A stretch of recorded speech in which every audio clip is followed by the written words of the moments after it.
Hey. What? Oh my gosh, I'm so excited to welcome you all to the first annual right here, right now, ending the suicide epidemic. I'm your host, Nurse Mark. I am so excited to welcome all of you here, wherever you're looking at this, listening in to this. Welcome. And, this came about in like 30 days or less. Actually, it came about like in the last week. It all came together. And I was really intentional about this because I've had this whole idea of a campaign to help end the suicide epidemic that is most prevalent in the military community for about a year. And it's been percolating and I've been thinking about it. And like most of the things I do, it just sits there and gets thought about a lot. And so I decided 30 days ago that I needed to do something differently. And that was actually put a stake in the sand and say, we're going to do an event this day. So here we are. Oh my gosh. And so I woke up this morning in a panic and said, "Oh, you didn't promote it enough. You didn't do enough of the detail stuff. You didn't blah, blah, blah, blah, blah." Because that's how I'm wired, right? That's how we're all wired, really. But at the end of the day, this is going to be the most perfect moment in time that we're all going to share together. And we're going to save some lives. We're here to raise some money to save lives. And we're going to talk about how to do that using the latest tools that are available, ketamine and other psychedelic medicines. We're going to talk about all of it, actually, but ketamine is the one that we can use now. And we'll get into what ketamine is with our various guests as we kind of go through this whole next 2 hours together. And pop in, go do your thing, come on back, whatever you got to do, just be a part of this thing. And yeah, it's so good to be here, right now. And that really is what it's about, right? It's about not waiting for circumstances to be just perfect. And I quote Napoleon Hill in his book Think and Grow Rich. That was the name of it. And it's a great book. And in it, he says very clearly, don't wait for the time to be right because it will never be perfectly right. Just get busy and do something. So that's what we're here to do. We're here to talk about what's happening in the space and how we can end this epidemic. In the US military and the veteran community, suicide is now the number one leading cause of death. That just blows me away. And it's been that way for a while now. Like I can remember being with some Boston Marines back maybe 5 years ago, 6 years ago, and we did a fundraiser where we put on packs and we put on our boots and we put on our greens and we marched through the city of Boston for 22 miles and raised some money. So this has been going on. 22 a day was the statistic of military veterans in active military who are actually committing suicide. Now, this just blows me away, and which is why I'm motivated to do this here, right now, because we can make a difference. And one of the things that will make a difference is actually talking about the fact that people get to a place where they feel like they can't go on for a lot of different reasons, right? We get wired in certain ways, very, very complex, but pretty simple when you think about it. We're just like a computer and we get wired in certain ways and thoughts are produced. And we get to this point to where we feel like life is just a drag. And I think, I can speak from personal experience. I wrote a book about it.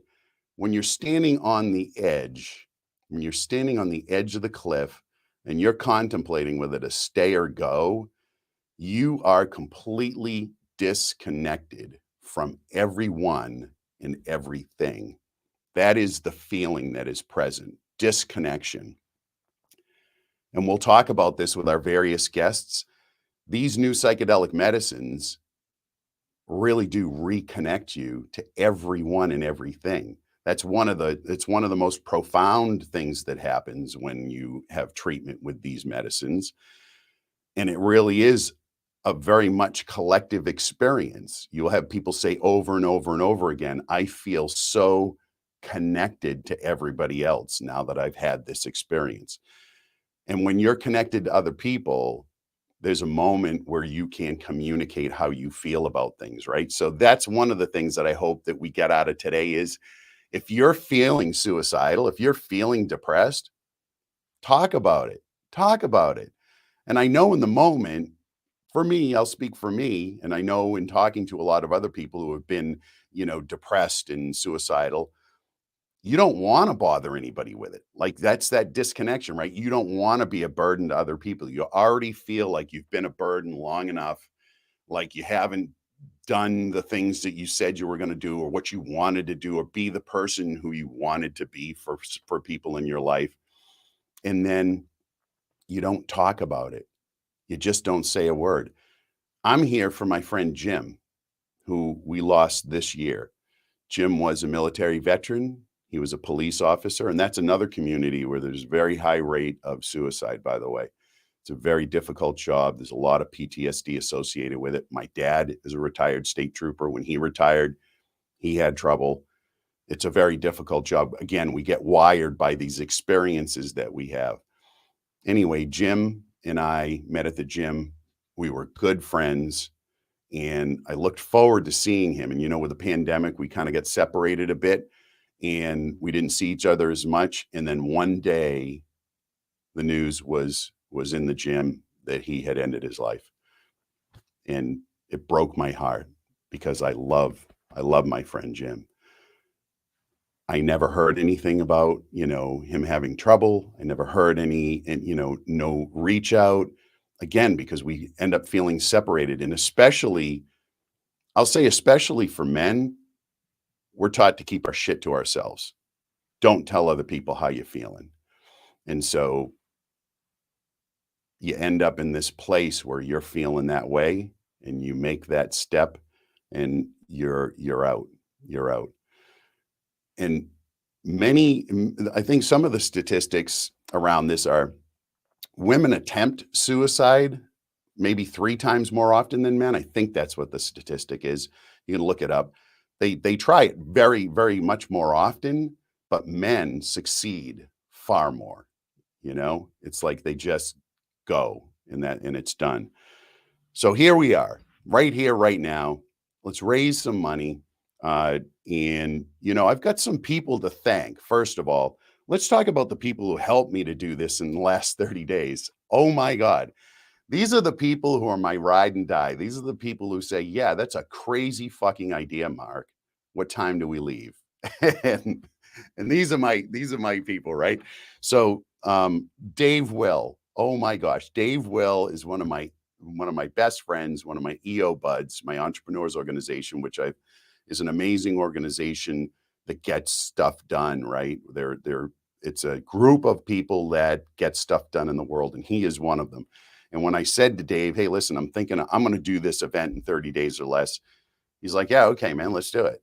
And, he's been my sounding board, and he's been my go-to person to just say, hey, I'm thinking I'm going to try it this way. And he'll say, yeah. Or he'll say no, which is beautiful when a friend says no, because I got to explore that, right? And then, we have Sarah Cohen, Sarah Sutton, her married name. Sarah has been just a joy. She is another person who can get things done. And she has been a part of this. She has shared this out on her network. And thank you to everybody who has shared it. If you haven't, share it now. Share it right now so we get as many people as possible here. Maybe you make a donation. That would be fabulous.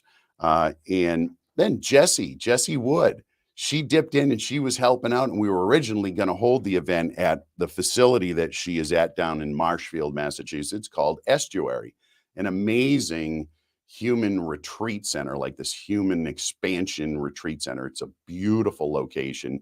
And, it's a space where people can go and have weddings, parties, They can rent the whole facility as an Airbnb, or you can rent a room as an Airbnb. It's an amazing location. But Jesse was there helping out.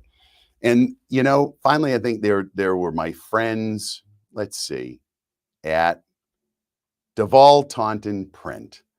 And these guys have been working with me for many, many years. And I went to them and I said, "Hey, I want you to do something for free." And I love it when I go do that to people. I'm like, "Hey, by the way, I want you to do this for free." And they were nice enough to make up these cards that I have left everywhere in the local area that I could think of to leave these that promoted this. And they got it done in a day. I mean, they just absolutely bent over backwards to make this happen. So thank you to all of those people and to Duval Taunton Printing for making this a real thing. Okay, looking at the time, 14:11. Of course, all my time is in military time because it makes the most sense, everybody. It just does. And we've got an amazing lineup of guests that we're going to chat with this afternoon. And I am just so excited by everybody's who's going to be here. Oh, Dave, Dave wants to know where you can donate. So you can go to, good point, Dave. You can go to nursemark.co, right-here-right-now, and that you can link right through to the GoFundMe page. And you can donate that way. And so, yeah, if you feel it in your heart, again, being a Marine Corps veteran, we have a saying in the Marine Corps, and that is no Marine left behind. And I have to say that we haven't lived up to that. We haven't lived up to that. Now, the VA does as best a job as they can as a bureaucracy. They are the largest healthcare network in the country, and they do good work, but they're just so bogged down by bureaucracy. And we'll talk about it later on with someone who has experience in working with the VA, just how things can start and then stop. And so, it's up to us to make a difference, because these new modalities, ketamine and psilocybin and MDMA, which both those will be legal very soon. Hope, yes, yes. They're not covered by insurance because, of course, the FDA, a bureaucracy, takes time, and they have certain ways that they do things. And if you don't meet that criteria, you don't get authorized. So we have people who are dying who this medicine will absolutely save, and it's not that expensive, and we can make this happen. So you can donate right there. Dave, thanks for popping that up, man. That's a direct GoFundMe right there. I'll leave this one up. And we need to do better for our veterans. Thanks, Pam. We really do. All right. So we're right here, right now. And we're going to make a difference today. Now, listen, I said when I started off, this is the first annual, okay? I have a vision. I grew up in the day where Jerry Lewis had a telethon for the Muscular Dystrophy Association every Labor Day weekend. And he had all sorts of guests and fun people and music, and he raised a lot of money. I'm bringing that back. It's going to be a combination next year. This is my vision. I'm putting it out there. You all can help me. I want to have live events in every major city. I want to have live music. I want to have people celebrating life, and I want to raise money to help save other people. Now, this will expand. This is for our veteran community. Right here, right now, this fundraiser, this money will go towards helping the veteran community and the military community.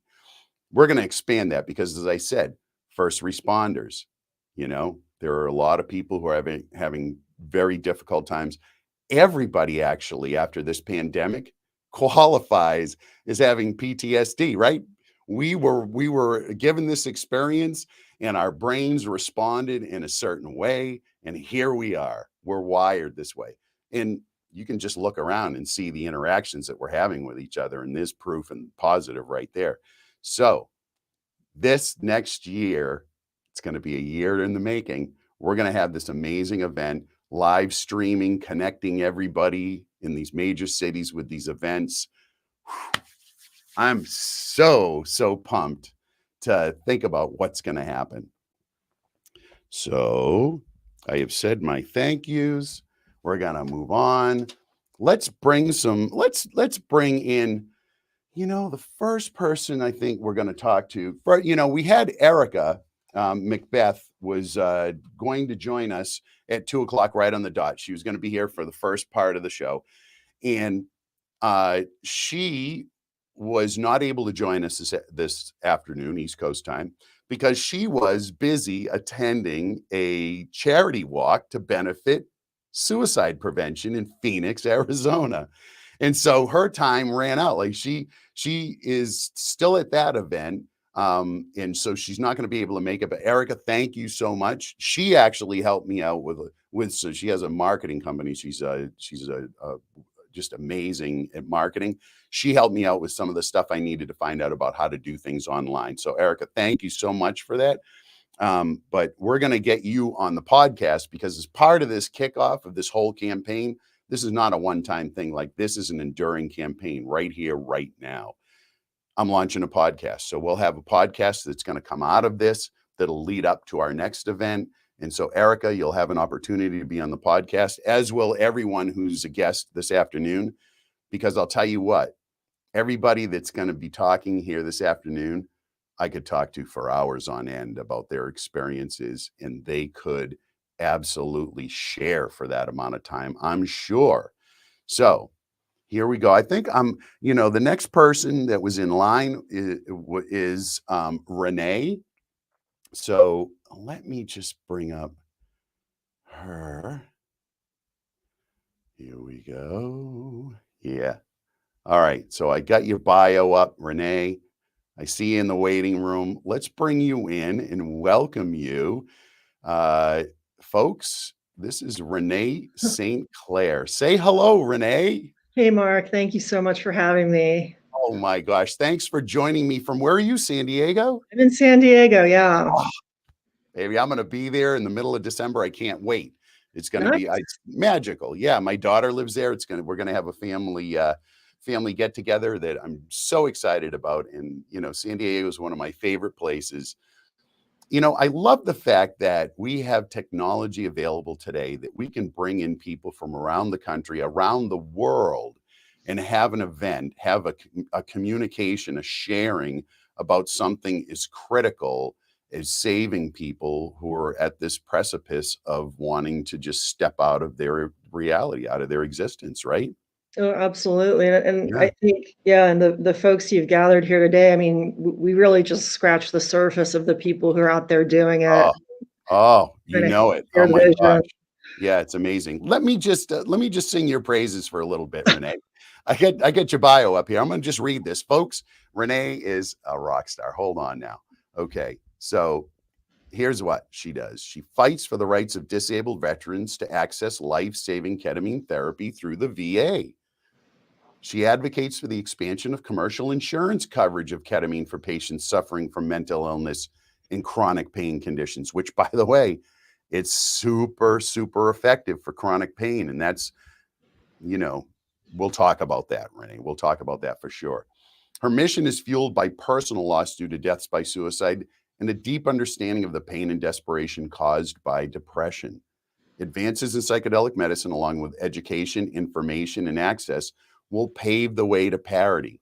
And that's where she hopes to affect change. She's joined the team at Microdose Therapeutics, and that aligns with her life's mission. MDT is at the forefront of research and development of advanced drug delivery systems for psychedelics. Their work will one day expand access to care and offer providers another armament in their arsenal in the fight against mental illness and suicide. Oh my gosh, Renee, so happy that you're here. Thank you so much. Oh, And everything you just read, Mark, has kind of come about in like the last 5 years. isn't it amazing? My life before that was very different from my life after I met ketamine. Yeah, it's the same for me. I was an entrepreneur. I had a business for 30 years and I exited that and somehow I ended up with a nursing degree, and I had no idea where life was gonna lead, and I just surrendered to the universe, and and Yeah, here we are. yeah, unexpected and Amazing. remarkable yeah, how it Yeah. changes your life. So I want to talk about your work with the VA and what you've how you have interacted with them and what your experience has been.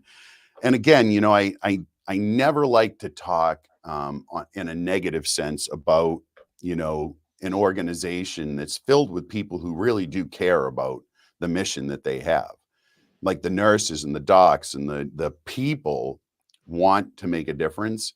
It's Yeah. the bureaucracy of that unwieldy type of organization that becomes the issue, I think. I'll leave Yeah, it no, to you. you're absolutely right, and I've had to balance that nuance for several years now because most of my interactions with the VA have been very challenging, Mhm, but I understand what you just said, that you kinda have to separate the individuals from the bureaucracy that they're working within. And the experience I've had with them, and I'll go back, I have, 7 veterans in my family. I've only always heard good things about the VA. mhm. When it comes to fixing a broken leg, something like that, they're on it. They knock it out of the park. They But do. here we are on this precipice of these new, different injuries. Folks are coming back from battle with these visible wounds, and the VA, I think, is right now playing catch up with the rest of us as to what are those treatment options. And Mhm. one of those treatment options is ketamine, and that Right, has only existed in about the last 10, 12 years in the clinical right. setting. So when it comes to the VA and ketamine, I was looking back, in 2016 the Defense Department didn't even include it amongst their clinical therapy recommendations. That Mm, didn't occur until this year, 2022. and imagine that. And even now, how they phrase it is a weak recommendation for it, I a hate to weak laugh. I mean, you recommendation. and I know firsthand, I know firsthand experience, like, treatment-resistant depression, ketamine, snap, like Yes, that, yeah, like that. It as doesn't work for everybody, we'll talk about that too, but is in yeah, in a you're absolutely right, and so yeah, I think, the VA, I won't knock them for where they are and where they're going. It just takes mhm, too long, and yeah, it's such an uphill battle. And I'll give a couple examples. I was actually treating alongside veterans at a ketamine clinic, so they were my my co-patients in this journey, and we all sort of saw each other and what we were going through. I kind of crossed over and started working for that ketamine clinic, and mhm, during that time period, the VA at 5 o'clock placed a phone call to us and said, "We're no longer authorizing care for 24 of your veterans." like And that.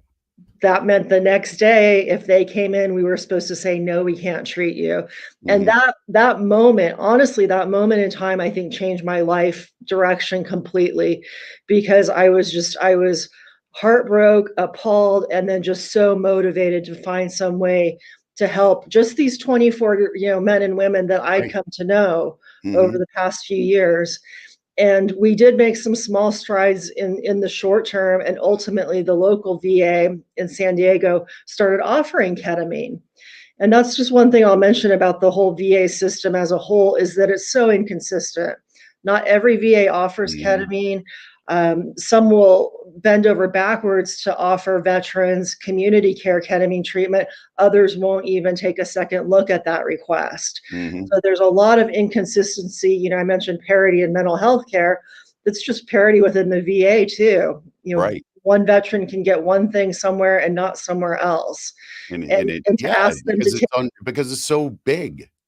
yeah, yeah, it is big, and and the idea of community care, I think, is fantastic because I think there are things the community can do better than the VA, but that's when the cost issues come into play. Because as you mentioned, it's not covered by insurance. Mhm, You're talking, $500+ for one treatment, right, and then we're in another sticky situation as far as whether the VA is willing to to swallow that bill or not. So Mhm. it's been a struggle, and I mean, and I've actually seen at least one physician who was just kind of crushed under the bureaucracy. I mean, he was very well intentioned, tried very hard for these vets, and could not make a difference. And I very much feel the same way, that it's just like running into a brick wall every time. And I've Mm. taken it to Congress folks, I've taken it to um, the media. The story has actually been on the floor of the Senate, where the secretary was interviewed about it, the VA secretary,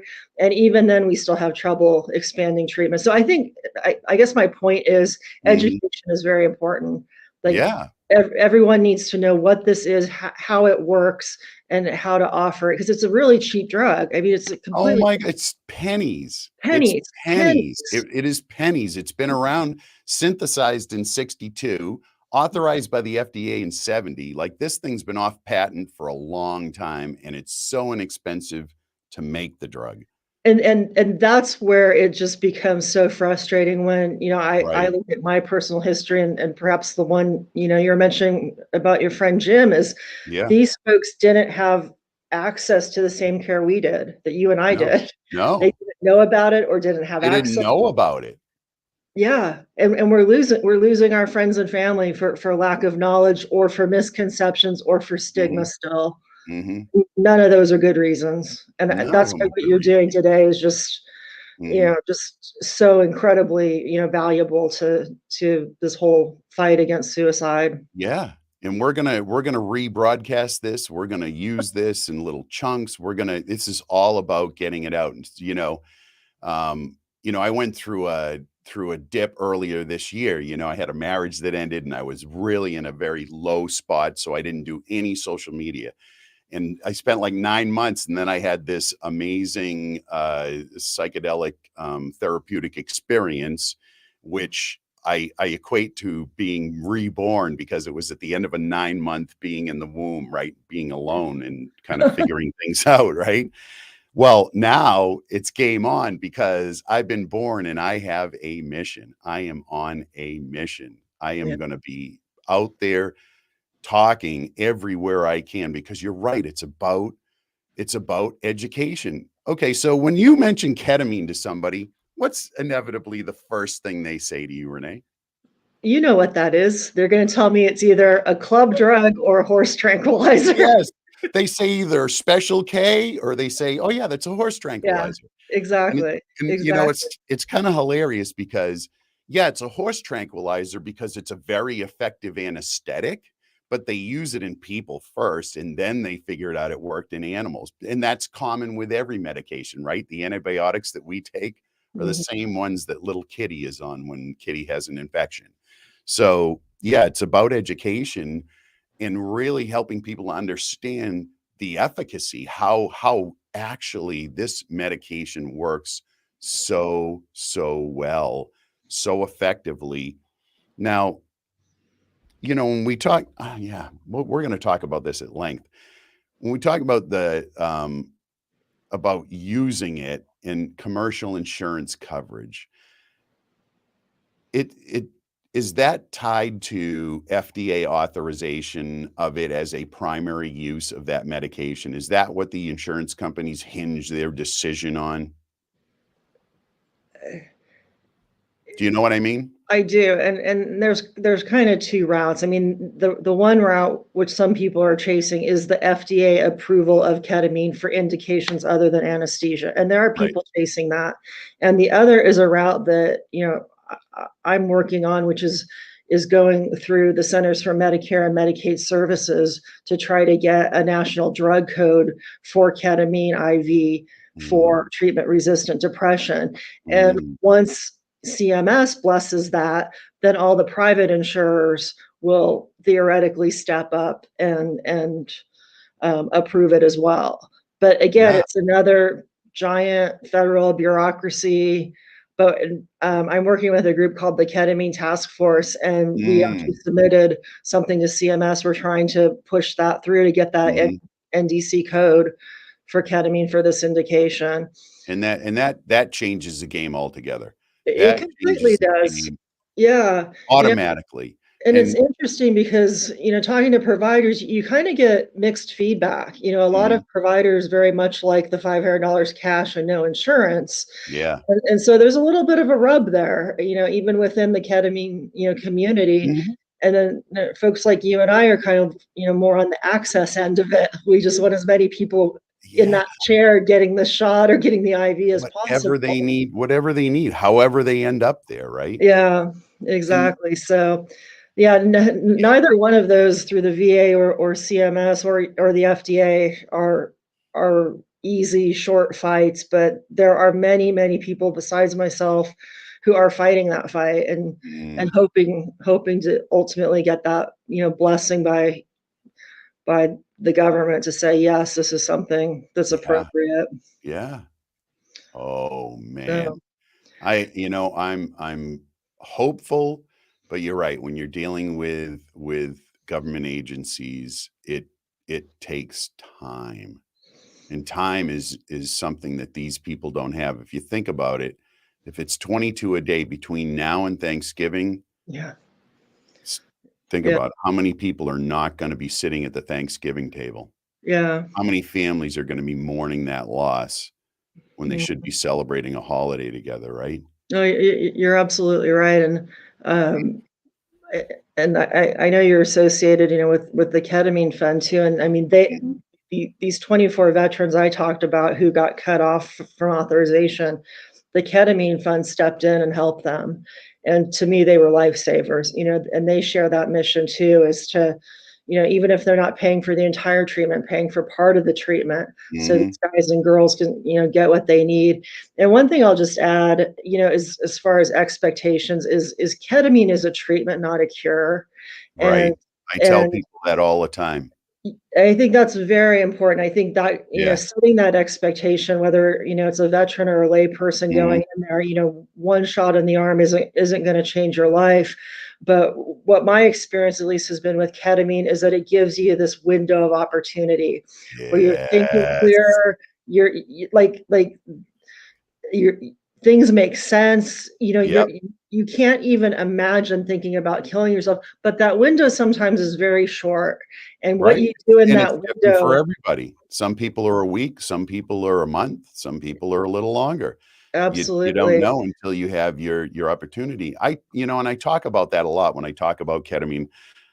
People inevitably ask me, they say, "Oh, well, is it a cure? Are they gonna be fine?" And it's not. It's not curative, but neither is anything else that we're prescribing. And, No, no, being a psychiatric nurse and being on the acute care floor on a regular basis, I see that, these other drugs that we're using are far less effective than what ketamine can do. So ketamine may not be curative, but on a regular basis, when you have that booster, you'll remain in that state. But to your point, Renee, it gives us a window of time to mhm, enact all of the other things that we know a healthy person needs to do, like exercise, exactly. like, be a part of life, right? Be out and socializing. When you're depressed, what are you doing? You're under the covers. You're at home. You're not, Yeah, again, you're disconnected from everyone and everything.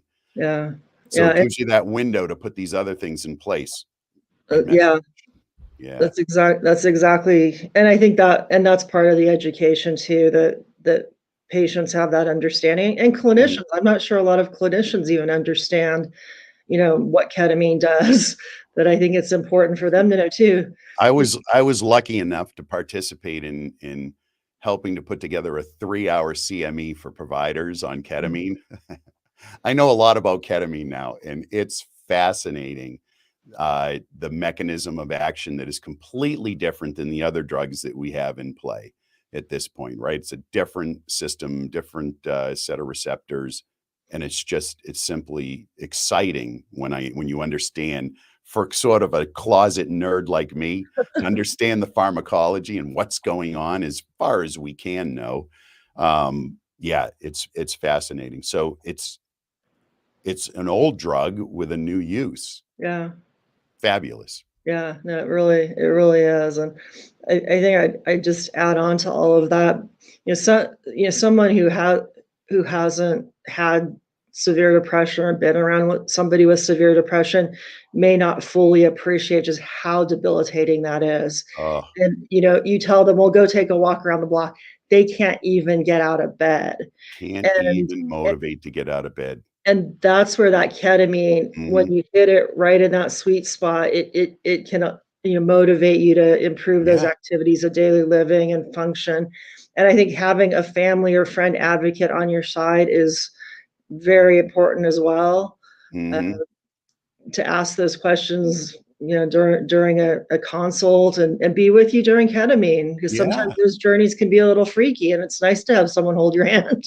Our next guest that I'm gonna have on actually does it a little bit differently in more of a non-traditional Western medicine way, Mhm. and kinda weaves in a little bit more of the sacred, right? That experience of being held in a container. And I think there are a few organizations out there that are doing that, like KetaMD, for instance. We'll talk to Warren and Sure. Sappy later on.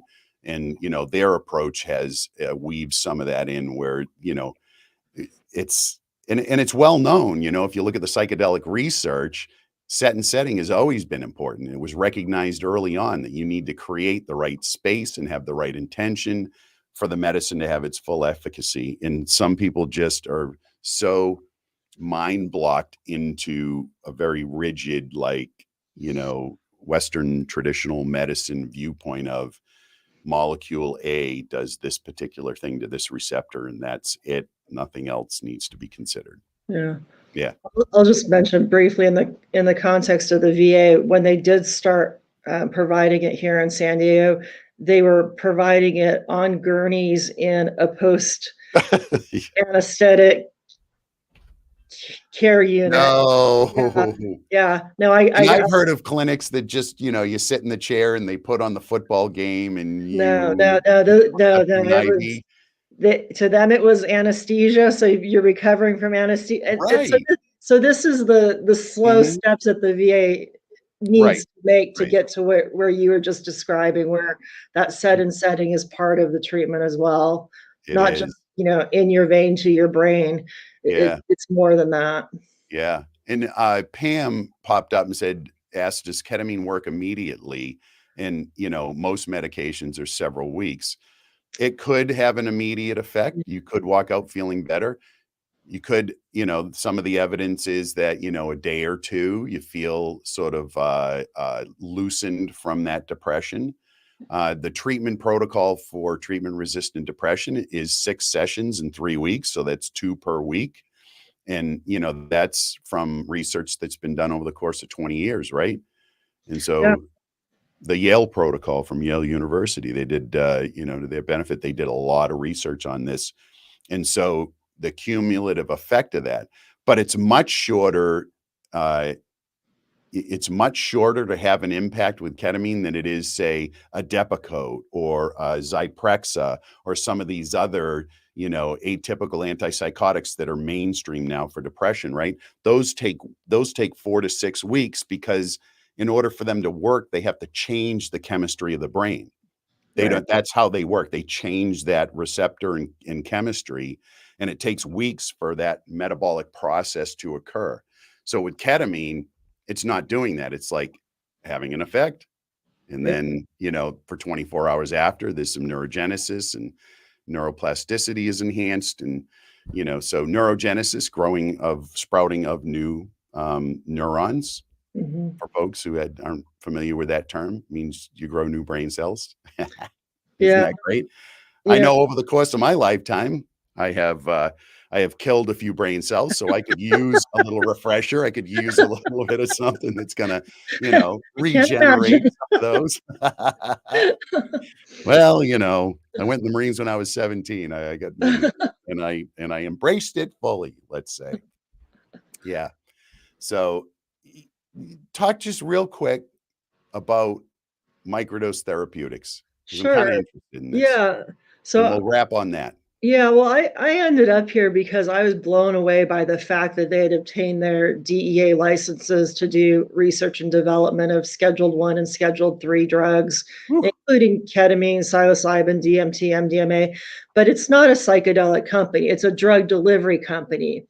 So, like what you and I have been talking about, the ketamine, you kind of have these ups and downs, ups and downs. Yeah. We're looking for ways where you could sort of get the benefit and sustain it. So sort Mm, of sustained release of these type of drugs over yeah. a long period of time. So that's our goal. That's what we're working on, and plenty of potential out there that we know they work. Just how do we deliver them safely and effectively? Yeah. Love it. So Love it. Oh, yeah. bravo. Well, Brave new world. Here we come. yes, it is. We're we're That is we're 60 fabulous. years behind, but we're So, catching up. okay, okay, let's just face it. It was one guy, Richard Nixon. He wasn't a good guy. I remember him. I am not a crook. Yeah, he was a crook and he left, but he left us with a legacy that we still live with today. Yes, he And that's did. that's a Yes, he did. faulty war on drugs and this And we have to gotta watch back each out of this. well, we have to watch each other and our colleagues that they're being responsible right now with Yeah, everything that's going on we in do. states that are legalizing it, as we don't want Mhm. to go down that road again. No, we don't need to So have that. Yeah, we don't need to have a knee-jerk reaction, uh, and clamp down on something this is literally going to heal the world, like, it we need is. this Yeah. now. Yeah, and here we are. Here we are Yeah. right here, right now. That's Yeah. right. Renee, thank you so much for popping on. And again, that podcast is coming. I got a Yeah, I'm looking long forward to conversation it. with you coming up. Yeah. Yeah. That sounds good, Mark. Well, I can't wait to see the rest of today's show. Oh yeah, here we go. So we're gonna pop off for just a second. We're gonna bring on the next guest. Thanks so much, Renee St. Clair, for dropping in and sharing some of your experience. Do you want to share where folks could get a hold of you, or if they wanted to chat with you, how can they get a hold of you? Um, can I just put it in the chat room? Does that work? You can put it in, I think you can put it in comments. All right, let me just do that. All right. And I'm happy to talk to anyone about anything. Love it. I'm an Love it. open book. Yeah. It's all about that, isn't it? Mhm. Yeah. If not, folks, I will have everybody's contact info after the fact posted up on this, so no need to worry. We'll get that done. Hey, maybe that's one of the things I make a note next time. I should have everybody's contact info before the show. Yeah. We're learning as we Fun. go, Mark. It's all, hey, at least we're here making this work. All right, Renee, thanks so much. All right. Take care. Thanks. Yes. All right, folks, that was Renee St. Clair. So happy that she could join us from San Diego, California. Our next guest, oh my gosh, this person we met a short while ago, and we have become the best of friends. And I really dig what they're doing out in Phoenix, Arizona. We got the West Coast really. I think this is how we're doing it. We're starting at the West Coast, and then as the guests arrive, it's going to end up on the East Coast. I don't know.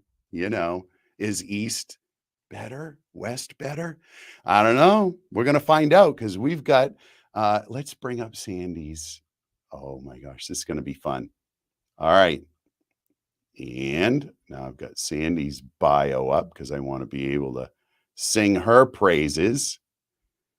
All right. So let's bring Sandy in. Remember, folks, right here, right now, let's donate. Let's get some money here flowing, save some lives. Ketamine today. We can make it happen. We're going to work with the Ketamine Fund, which we'll talk to Warren and Zappy, who started the Ketamine Fund way back when. We're going to talk to them later, but that's how we're gonna help some folks. All right. So here we are, Sandy. Hello, Mark. How are you? Oh, so good. How are you doing today? Amazing. Amazing. Sandy, how do you say your last name? Endemule? Correct. Very good. What? Yes, you Right did it off the right. bat. Right off the bat. Oh, Sandy, it's so good to have you in on this conversation. And we've got some stuff to talk about Yeah. because you're actively treating folks with ketamine out in the Phoenix, Arizona area. Correct. I am. Yeah. Grateful to be Yeah. doing so. And so let me sing your praises a little bit here. I'm just going to read this. Okay. So this is a beautiful little story about Sandy. This is so good. So Sandy, from the time she was a child, She'd been searching for ways to create harmony and peace within herself and others. Ah, this search led her to the medical field to help people heal. As an emergency medicine physician, it allowed Sandy to witness the full spectrum of the human experience. That is an understatement. In the Hmm. ER, you see the full experience. Yeah. So Sandy has helped victims, perpetrators, the old, the young, and all walks of life, because everybody ends up in the ER. For Sandy, the medical profession has been very rewarding and has taught her much about herself and the people she cares for. Yet, her career in the emergency department also left her thinking that there had to be more to healing than those temporary moments in the patient's room. People's traumas were beyond the visible wounds which they came in with. As Sandy began to search her own traumas and do healing work for her own psyche through meditation, breath work, yoga, workshops, nutrition, and other modalities, the better she became in helping those around her and seeing deeper into their wounds. Sandy realized it was time for a change, to step into a new role of a more comprehensive approach to health. Sandy decided to take what she had learned from traditional medicine and combine it with the holistic practices she had been discovering to create a place of healing. Enlightened wellness was birthed from these beliefs and experiences in partnership with her husband, Troy, which is my man. I got a story about him. It's hilarious. And so they're embarking and have embarked on this journey utilizing ketamine and other integrative approaches to help bring more balance and peace to others who are struggling and seeking to be healthier, happier, and lighter. Oh, Yes. yeah. Thanks, Mark. Yeah. Sandy, so good. And, Yeah. you know, of course, we became immediate best friends because we're on the same page. Like you and I and Exactly. Troy, Jesse, we're Yep. all on the same page where it's this integrative approach of using medicines, ketamine, sacred Exactly. medicines, and Hmm. and all of the other things that are so therapeutic for the human being. Yoga, you know, Yeah. nutrition and breath Yeah. work, meditation. Those are all the things that keep me alive. Like seriously, Absolutely. I had to put together because I had I kind of feel like have or had treatment resistant depression. Medication didn't work for me. So Yep. I had to dive in. And actually, I'll be honest, I got introduced to meditation and yoga through the Western medical system. You know, it was some Hmm. I'm lucky that I live in the Boston area, and they're pretty progressive in the medical community here, like Yeah. cutting edge stuff, and they were doing a lot of studies around meditation and yoga and Hmm. pulling that into the regular treatment strategies for people with depression because they Yeah. realized the medications weren't working. Okay, what the hell else can we do for these people? Let's do that, Right. right? So Yeah. tell me about your experience with this. I love the fact that you are combining these things. Yeah, and the great thing is, like, it's not Western versus Eastern No. medicine, right? It's like, Mm, how do we merge them together to find the best of both worlds? So, yeah. like, for me, for example, I was on antidepressants for many, many years, Mhm, and it helped me survive, right? But then when I mm, started adding all these other things in, like plant medicine, like mm, meditation, yoga, then I actually didn't need that anymore because I was able to find that healing within myself right. and thank the medicine for what it offered me, but then Yeah. bring this to me. So through that journey, yeah, we opened in July and we utilize ketamine as a beautiful sacred medicine. It's not a plant medicine, however, it is divinely inspired. Yes. So divinely inspired means it's still sacred. We Right. treat it sacred. We have a very strong reverence for the medicine. So as soon as we get a shipment in, we do Reiki on it. We bless it. We do Palo Santo, sage, and then we store it on a crystal mat that has sacred geometry on it. And Yes. then we Yes. also play um, love frequency hertz music in the safe with the ketamine to add even more beauty to it. I So love it. it's yeah. And so Love that's, it. the first thing we do to bring the sacred Mhm, into the Western mhm. medicine that we offer. In our daily routine, when we have someone come sit with the medicine too, we have them also hold the medicine and show it gratitude, put their intention into it, hold it up to their heart. We Ah, do the same in the room. And then we created a little thing for them to say if they're called, yeah, which I'll read really quick. It's do short, it. but Yeah. it's with the power of the divine creator within me, I choose by taking this sacred medicine to release all my suffering, shame, fear, and anger, and will henceforth choose to live my life with love, peace, and joy for all. And so before a treatment, they get to hold the medicine to their heart, read this, put their own intention into it, and offer even more beauty to the medicine. Oh, Yeah. So love our process. spectacular. Yeah. Absolutely spectacular. Now, there are a lot of, folks in sort of the medical community that would say that was a little too much woo. Right. Well, that was a However, it's little just far out. right. But, I'm gonna tell Yeah. you from experience that, Mhm. we're here to say the woo is coming in, It is. and And it it's yeah, yeah, it's always an invitation to the client, right? They don't of have course. to read this. They don't Right. have to do this. Nope. We do it, and then Mhm. we invite them to do the same, and they're not one of our clients has turned it down.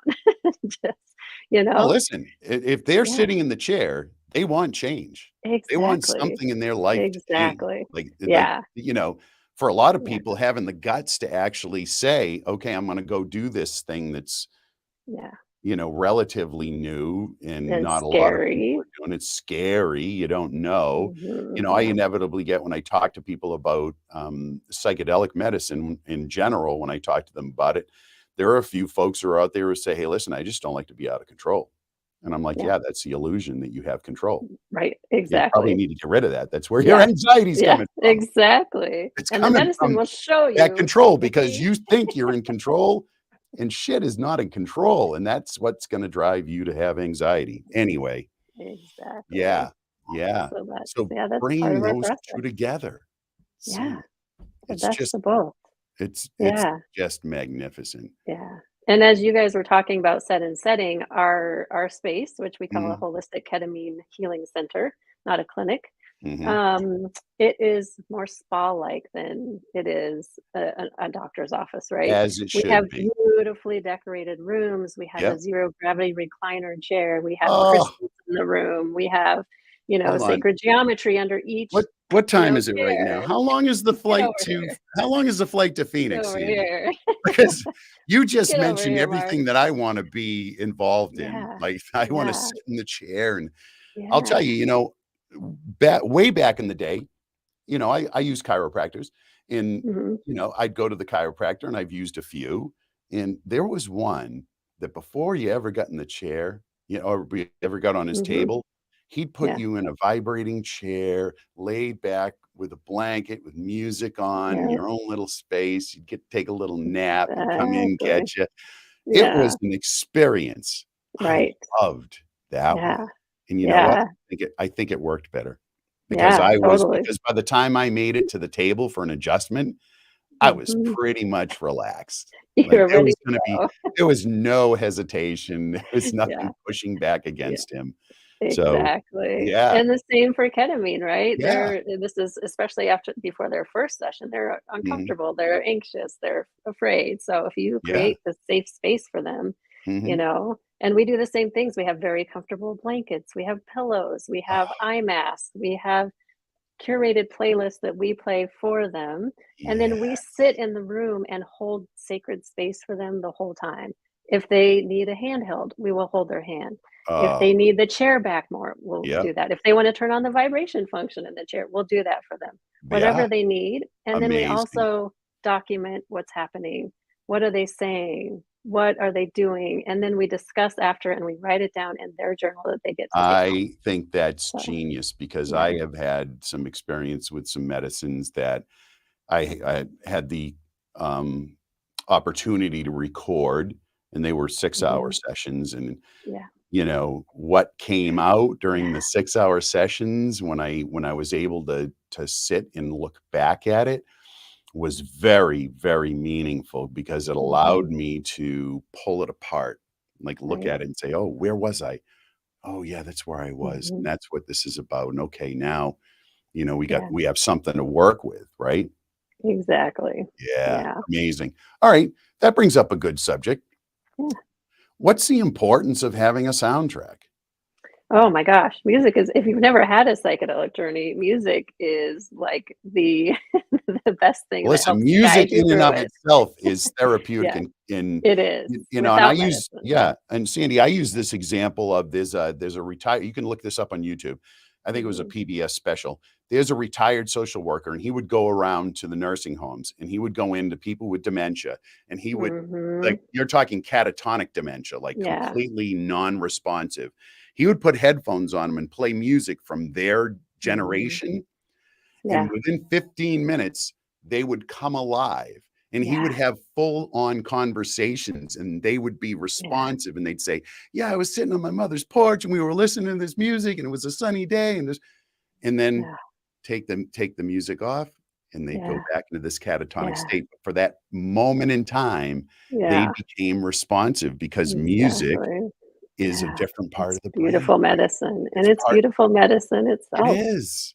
So Yeah, coupling that, and right? yeah, yeah, and Mm, we like to use our own playlist because having done journeys myself, I know the mhm. arc of a journey.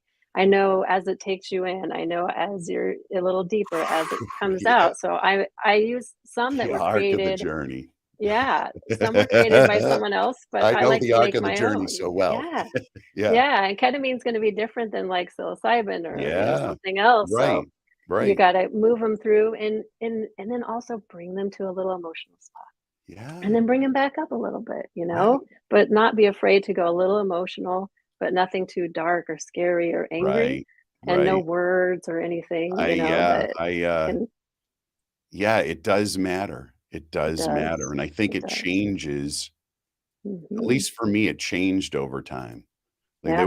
there were some very good soundtracks, for psilocybin, Mhm. journeys created by John Hopkins and other Mhm. places that are doing some significant research, and they curated some lists, and Yeah, yeah, yeah, it beautiful.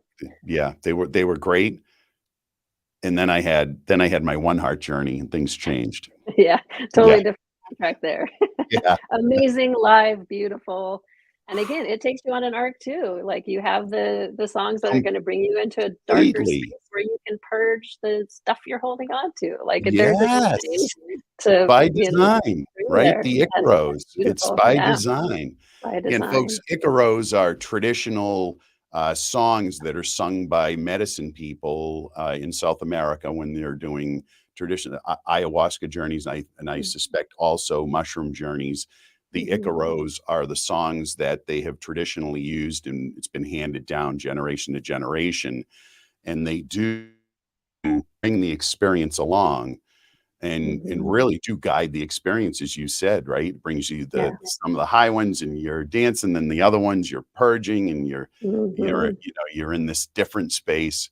And that's true for ketamine as well. Like yeah, so music in the is very important. Very, very important. mhm, yeah.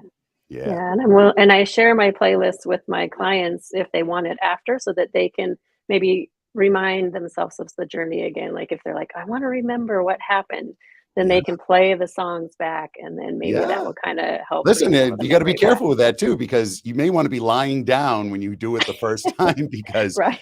listen, I don't know Right. about you, It but may take music works this way for me. If I hear a song come on from like 35, 40 years ago, and it was one that I played when I was with this particular girl, my first girlfriend or whatever, I'm brought there immediately. Like I Mhm. am with her and Yeah. in that moment just by listening to that song. So by Yeah. reviewing the soundtrack, you Yeah. Good. may be Yeah. brought back. Yeah, Yeah. And which is I great. like that warning to lay down Yeah, just in yeah. case. Don't be Oh, yeah. dragging. Oh, yeah, Yeah. absolutely. Oh, so good, so good. I am so glad that we're able to have this opportunity to chat. Now, what's the plan for Enlighten? Well, what are you thinking? Are you you gonna move this thing out? What's y going on? I I know we talk believe about it. I Yeah. believe so much in the sacredness of how we do things that Mhm. I want to bring this to everyone. So Yeah. I want to expand. starting maybe in Massachusetts with maybe Nurse Mark. Like maybe Mark Let's is going to go. open our first, Oh, enlightened wellness I across the am country. so excited to be a Yeah, part of this. Yeah. yeah, I have to say that, I'm in full alignment with how you are actually delivering this, what I consider divinely inspired medicine. Yeah. right. And Right. that's, So, and it's, yeah, you got to be in a certain right, mindset in order to really embrace that. And I love the fact that you mentioned not everybody has to, you know, buy into this sort of right. sacred nature of it. Hmm. However, once they have an experience, Sandy, And they get it. they get it. They They get get it. it. They get it. They get Yep. it. I can But guarantee the yeah, second one they'll be reading yeah, that thing. exactly, totally. But yeah, Oh meet them yeah. where they are. If they're not Oh ready to yeah. read it, then don't read Mhm. it, but it's sitting there and an invitation is there. But Oh, absolutely. yeah, Yeah. Beautiful. Beautiful. So I think I'm gonna have to come visit you. Of course, you are. I'm gonna be out in the world like crazy already through the end of January, and I'm just so excited for all of the Yes. amazing Uh, experiences that are gonna be had. Um, yeah, and yeah. tell me how, I think we were talking at one point, you were saying you were treating folks in the first responder Mhm. community. And Yes, what yeah. what's that been like? Because, for me, I know most of the first responder community are all military veterans most of the Mhm. time because they Yeah, get preference as they should, right, right? It's only right. 1% of the population ever serves in the military. Yeah, Um, and yeah. so, you're dealing with a very similar Mhm. population. So, Right. Yeah. yeah. Well, near and dear to my heart as a Yep. DR physician, like working very Yeah. closely with firefighters, Oh, yeah. police, it's a very special place. And so they're people that I, relate to and I know what they've gone through and I want to help them heal. So we luckily made a partnership with a place here in Arizona called the 100 Club, which is an Mhm. organization that provides funding for firefighters, police to get treatment for mental health disorders, physical health, whatever they need to do to help. So we partnered with them and they are sponsoring several firefighters to come to our clinic and get treatment. Oh, Firefighter will be responsible for part of the money, mhm. but then the 100 Clubs pays for the majority of it. So it's just a beautiful partnership. We've had such great feedback from those who've gone through, and Mhm. we're just so grateful for that community. And we know that the people who come through, they've been already telling everyone else about it, and now they get to be mentors for their colleagues, their brothers and Yes. sisters, and be open about it's okay to not be in a great spot, but there is Listen. a way to get help. And that's, you Yeah, know what? That's exactly why I wrote my book. I yeah, wrote the book because I wanted everyone to know that there was somebody to talk to that had an right. experience like they have. Because when you Yeah, talk to somebody who's like, there was William James College here in Massachusetts is a graduate mhm, school for psychologists, a very, very well known, long time.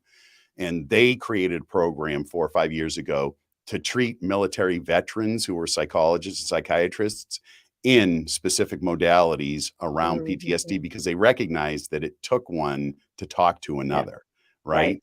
And right. so that the 100 Club, having those folks that have been treated out in their community Mhm, talking about it, yeah, it's beautiful. amazing, amazing. Yeah, Well, grateful. Sandy, thank you so much for joining, this Thank you. afternoon. It's such a joy to see you, and, Thanks, Mark. I've got the website up, Perfect. enlightenedwellness.com. Thank Folks, if you. you're in Phoenix and you wanna sit in this magical chair and have this amazing journey that is absolutely gonna change your life, if you qualify, you should definitely look them up. Sandy, Awesome. Thank you so much. we'll be talking Such an soon. honor. Thanks. Yes, Take yes, it care. is an honor. All right, see you soon. All right, folks, here we go. We're going to continue down this road. All right, so listen, right here, right now, donate, donate, donate. We're going to save some lives. We got to take some people who would normally not be here by Thanksgiving, and we're going to make sure that they're at that Thanksgiving table actually wanting to be there with their family. Make that happen. Our next guest, oh my gosh, One of my favorite people. You know what? I hand selected everybody on the show today. Go figure, right? My favorite people in the world are going to be here chatting with me. And so our next guest, let's just bring him in. Oh my gosh. Dr. Edward Pearson, welcome, welcome, welcome. There's Mark. What's happening, my man? Oh, You're looking way too sharp. I'm underdressed. This is my get in front of the camera look, That's it. And you look like a doctor, because that's what you are. I tried to put the doctor on, but I got my psychedelic shirt going because I love psychedelic medicine. I'm in the Zen room. Love the Zen room where we do our treatments and try to snap people out of what's ailing them, Oh, we are gonna talk about that, my friend. We are gonna talk about Zen, and we're gonna get right into it. But let me just sing your praises, man. Let me just give a little background about who you are. All right. So Dr. Pearson got his passion and approach to thinking about health and wellness from his grandfather, a flight surgeon in World War II. His heart comes alive by adding value and seeing the impact on his patients' lives. Dr. Edward Pearson received his undergraduate training in microbiology and chemistry from the University of Florida, and his medical degree with an Academic Excellence Award from the University of South Florida College of Medicine. He completed his internship from UC Davis in Sacramento in 2000. He became licensed and immediately began practicing as a primary care physician. Displeased with what he saw in conventional medicine, after completing his internship and a short time in a physical medicine and rehabilitation residency, Dr. Pearson set out on his own to find the education that would teach him how to truly heal people and prevent the epidemics of chronic illness plaguing humanity. Dr. Pearson has now become a worldwide expert in the field of truly integrated healthcare. He was certified by the American Board of Holistic Medicine in 2005 and 2011 and receives ongoing training from the best educators in the world, to include the Institute of Functional Medicine and others. He feels strongly that there is a complete lack of health education from our medical school systems to our healthcare system, and the conventional medical model has been corrupted with the profitability of our drug and surgery-based emergency care system. Simply put, acute emergency care is not appropriate for preventative health care. Dr. P, it's an honor to have you on today. Thank you, sir. That's it. That's the life story there. But it's been an amazing journey, and it's led us here. And I think we are well equipped to do some wonderful work at the right time. It's kind of the perfect storm. Yeah, isn't it though? Bad things happening, but good things can come of it. Absolutely. So, the pandemic, that pushed things along, didn't it? Sure did. Yeah. We're dealing with the sad epidemic. You're probably talking about it. Suicide, addiction, anxiety, depression. It's just it's rampant. It's raging. When I felt like I'd been trained fully in 2007, I got out of pain management because of fentanyl, because fentanyl was just kind of popping up, taking its grips. And I said, this is a nightmare. And it's only gotten worse. And the pandemic really pushed it into overdrive, because what a difficult way to live, locked in your house, wearing masks, not able to see and converse with each other. It was a little hooey, and it drove people to that breaking point, and it really took it to the next level. Yeah. The pandemic has led to the ever increasing epidemic of anxiety, addiction, and suicide. Unfortunately, it just drives people to the brink. Yeah. And you know what? You mentioned that substance abuse, right? That's a comorbidity with suicide, right? Sure. And especially in our veteran community, you see a lot of that. Now, you've been involved with treatment facilities, haven't you, as well? Yeah. Yes. Began becoming involved in the addiction world 15 years ago. Wasn't too impressed with the model then. I'm still not overly impressed. But in 2015, with the opening of cannabis medicine in Florida, I began to meet the right kinds of people that wanted to improve the model, the treatment model.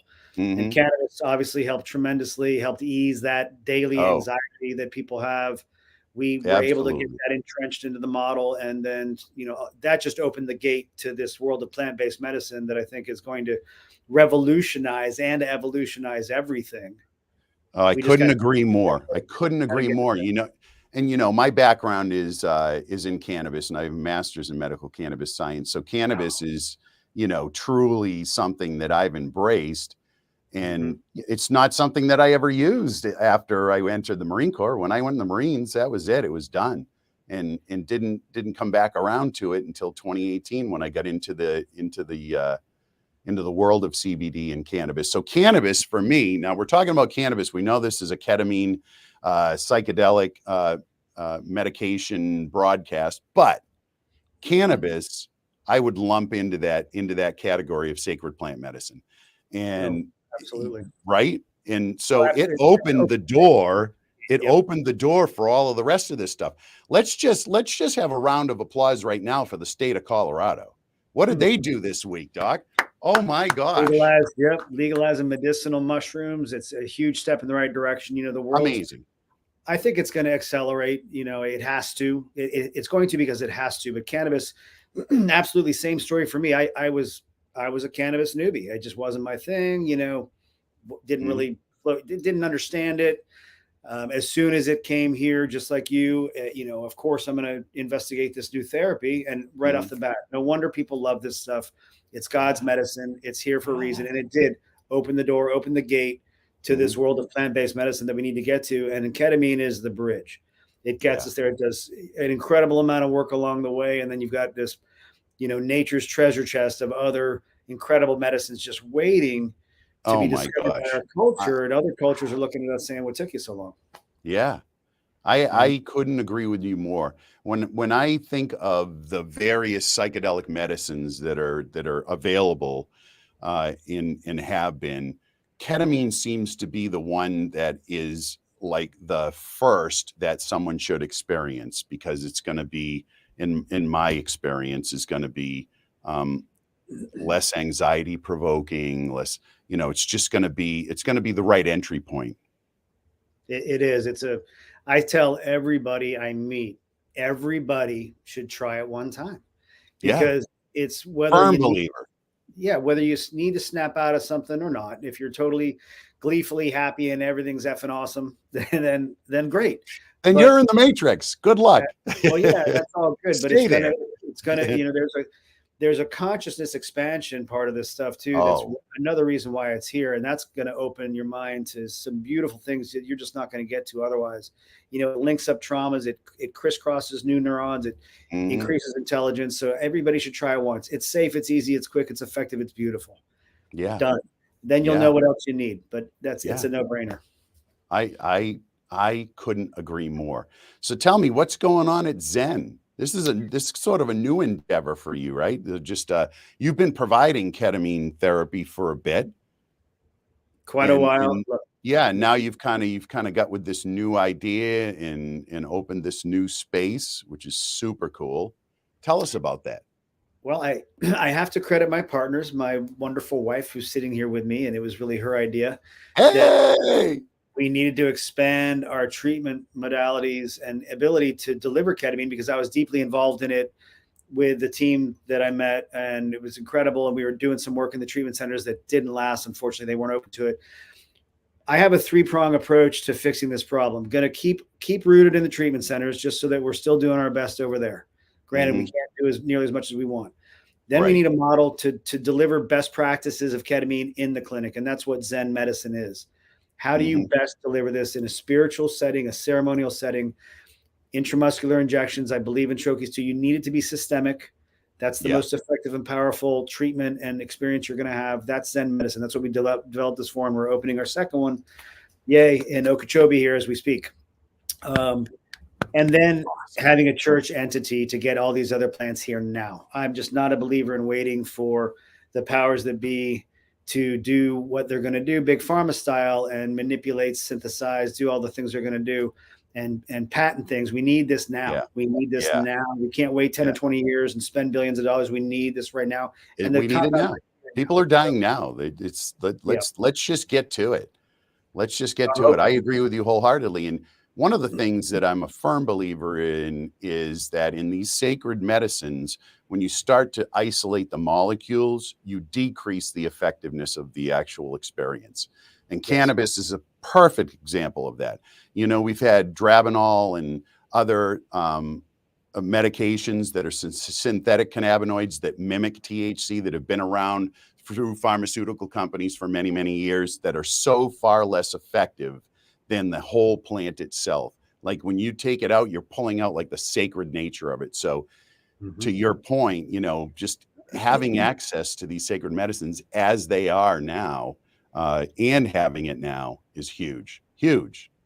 Yeah, I agree 100%. The medicines do have a spirit. They do have a power that's best experienced in the whole plan. That's with cannabis. I always say start with RSO, and then dig into all the other intricacies of the 114 chemicals in this incredible plant. Always. We hope Zen is that bridge. Ketamine is the bridge. It's here now. It's legal, safe, easy, effective, amazing, powerful, beautiful, quick. You know, so give me an hour, and we're going to change your life. All it takes. And that's what it is, folks. You know, a ketamine session is an hour. 1 hour. That's all you got to take. 1 hour out of your time. Your life. Change your life. Change your life. Literally change your life. Absolutely. Heal you, open up new thoughts. So whereas ketamine's the bridge to the plant-based world, plant-based medicine world for us, we hope Zen is the office clinic model. We get these things all over the country. This is how you do it. Coordinate with telemed, best practice delivery as well. We've got some friends there. Yeah. And you know, we're off and running, getting it to millions of people that need it. Billions. Love it. Love it. Billions. Love it. Oh my gosh. So, Dr. P, I see that Zappy is in the waiting room and looking good. I can see him here. And Warren, Warren's got his regular beautiful blue sky sunshine clouds behind him, which, you know, I would normally be jealous, but it's like 73 degrees in Boston today. So not a bad day. Not a bad day in the Northeast. You know what? I think let's bring them in. What do you think? Sounds like a group to me. You want to bring them in and just have a whole hell of a conversation going on? Absolutely. All right. Here we go. Oh, Warren. What's up, fellas? What's going on, man? Hold on. I'm gonna bring Zappy in on here. Zappy. What's up, you guys? Oh my gosh. This crowd right here, folks. This crowd right here. Rock stars, amazing, amazing human beings. We are so lucky to have them on here this afternoon and to have this discussion and this chat. And I see Mind Army in the background, and Warren, you are like deep in Keta MD, and Dr. P, you've got Zen. I mean, there is so much that we could talk about. But you know what? Let me introduce the two guests that I just brought on. You know, we got to sing their praises a little bit. So let me just bring this up. Let me just grab Warren's little bio here, because guys, you're going to be so super impressed. I mean, the guests we've had on today. All right, so Warren is an accomplished entrepreneur and film and television producer. I always wanted to be on television, Warren. He is co-founder of the Ketamine Fund, which funds are going to benefit, right? Are going to be flowing through the Ketamine Fund. And we'll talk about that in a bit. Ketamine Fund's a nonprofit organization focused on reducing suicide rates using ketamine. So under his leadership, the fund has donated more than 500 free treatments to veterans suffering from PTSD and created significant awareness in the media for the organization and its mission. As a leading expert in the ketamine space, Warren has spent the last 5 years working as an operator, consultant, marketer, and advocate. He's guided existing ketamine clinics, IV clinics, and rehab centers across the U.S. to integrate best practices to enhance their existing businesses and ketamine practices. And along with co-founder Zappy Zappelin, Warren created Keta MD to bring at-home medical ketamine to the masses. Yes. Now, listen, Warren's also the executive producer of the documentary film Lamar Odom Reborn, which is out, folks, and it's amazing. You've got to check this out, because you'll see what can happen when sacred medicines are used, when ketamine is implemented for someone who has very public challenges over the years. And so, Warren, welcome. Thank you Well, so much. Good to see so- this quad. yeah, this group, this gaggle. I don't know what to Yeah. call us. I'm But calling you it know a what? quad. We gotta just sing praises for Zappy now too, man, because we can't leave him out.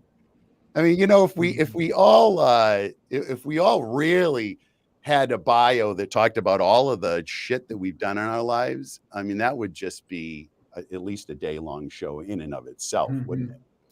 All right, so Zappy Zappelin, well-known futurist, entrepreneur, philanthropist, and award-winning filmmaker who is dedicated to the expansion of human consciousness. Considered one of the foremost experts in psychedelic therapies and companies, Zappy and his work have been featured in Forbes, Vice, Good Morning America, People Magazine, Business Insider, and more.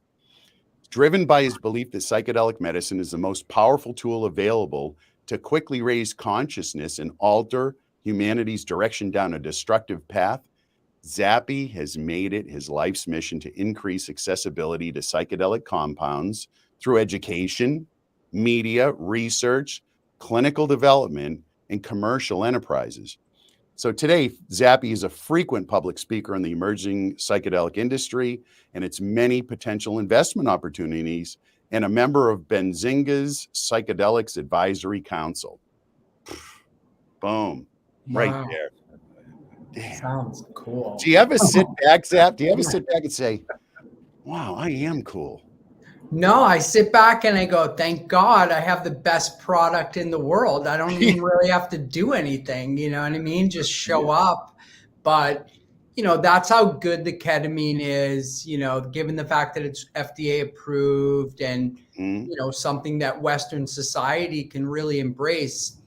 I've been excited about it since I came back from the jungle in 2012. I was looking for a way to get people to go to the jungle. In 2015, when I found ketamine and I had the experience myself, it was a mind blower because I was like, oh my God, this is the gateway for people to have a psychedelic experience. And what I'm excited about is that now we're coming out of this pandemic where everybody has PTSD to some degree. Everybody. Yeah. So we have these tools, and this one in particular, because of its accessibility, is so exciting. And I met Warren just as like a little background, but I met Warren. He was a patient of a ketamine doctor in New York and became an advocate for him. And when Warren came down to a clinic that I had in Florida to do a booster treatment, we realized we were on the same path, and we were like, let's join forces.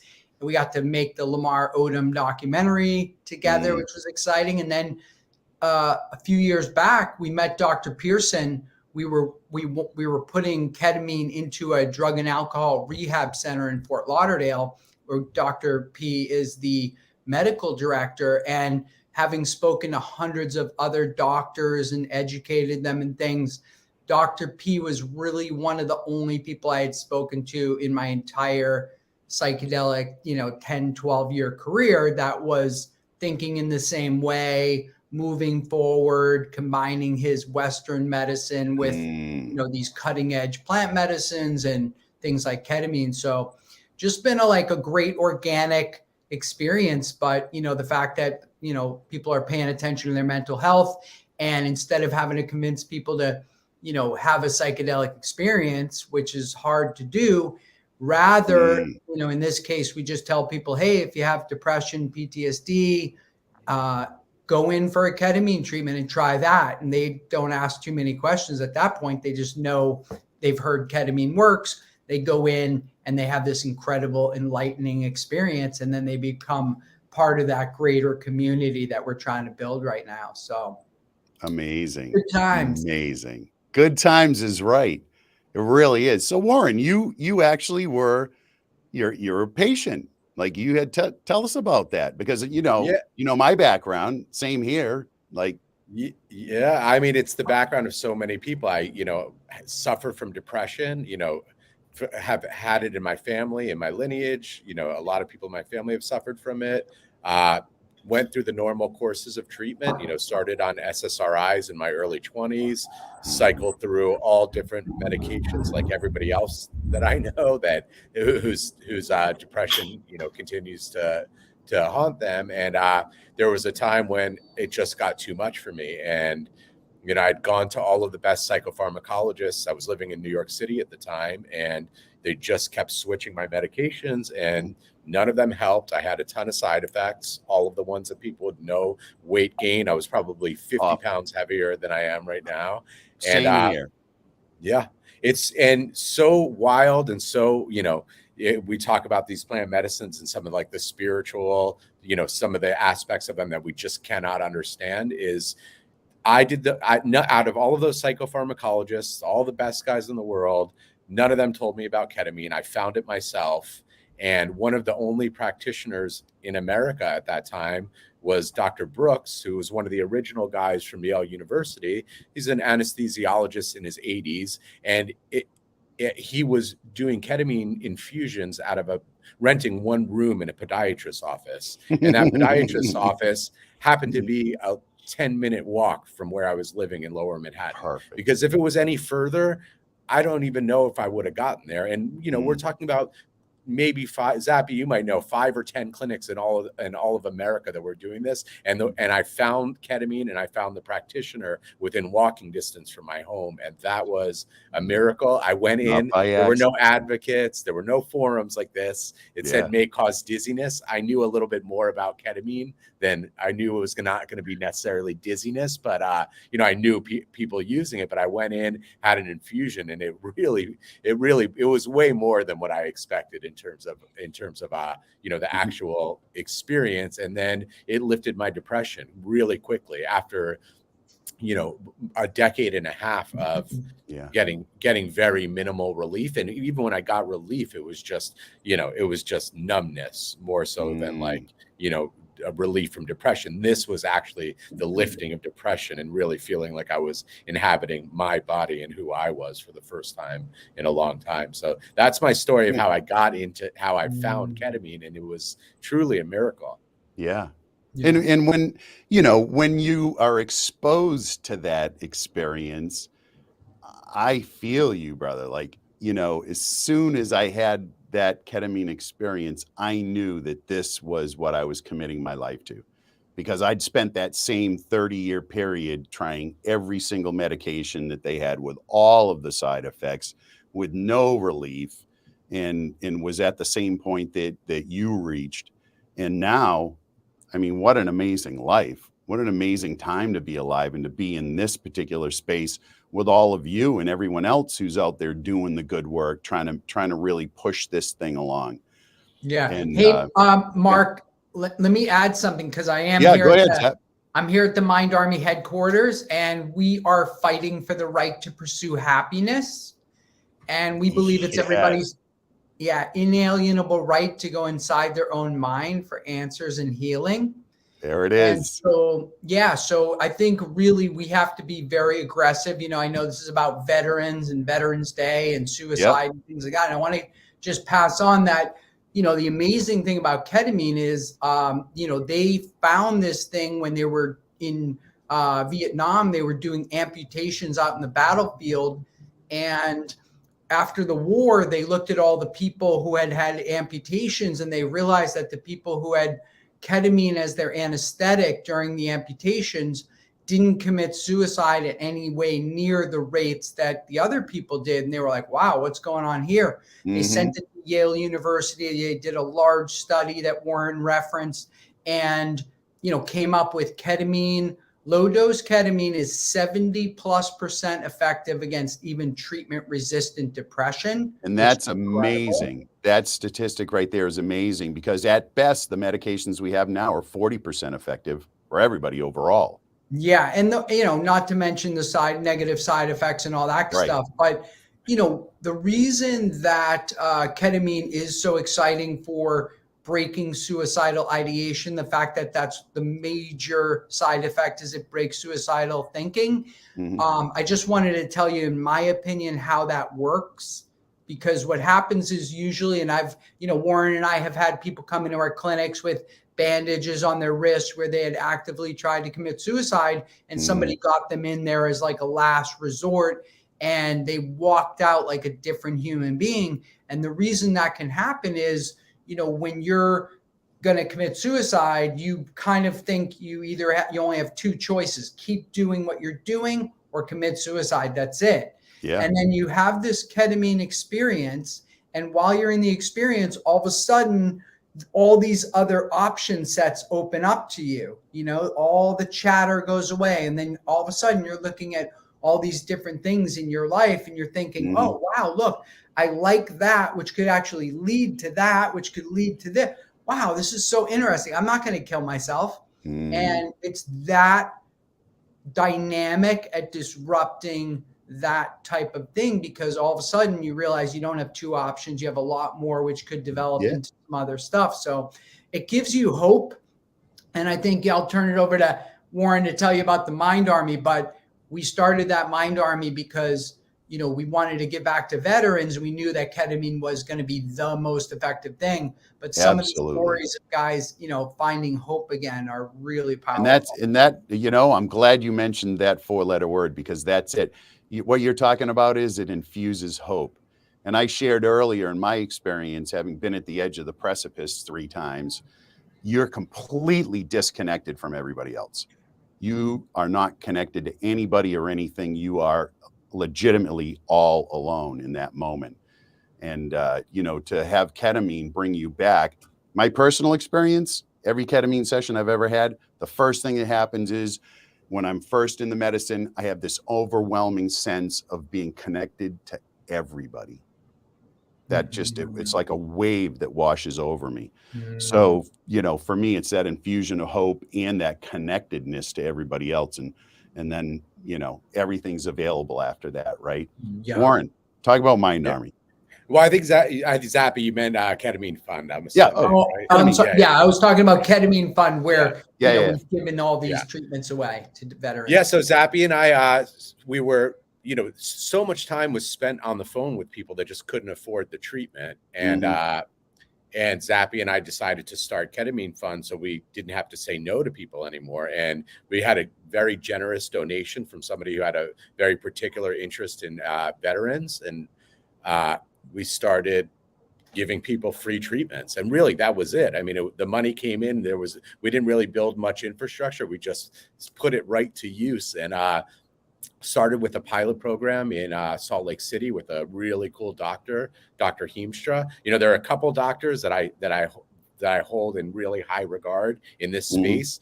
Dr. Pearson, is pioneer breakthrough, doing this in the situation where he implemented it at a rehab facility where, some people have this binary view. You talk about ketamine within the, especially then, forget about it. Now at Johns Hopkins and Harvard and Yale, they're doing what Dr. Pearson already knew to do years ago. And it's totally mainstream, but to be the pioneer to bring it into a rehab center was Dr. Pearson is the first person that I know in the world that did that. And now it's being studied for substance use disorder at the biggest universities in the world. So that's who Dr. Pearson is. And every major medical system in the Boston area has a ketamine clinic now, by the way. Yeah. But for substance use disorder, at that time, it was a tricky thing to talk about. And now that is what it's being used for. It's a tricky thing, Warren, because they say I've had this conversation with providers. They say, oh, it's Special K. It's a drug of abuse. It's addictive. We can't use it in that space. And my reply is, okay, how many people in your clinic are you treating for a ketamine addiction?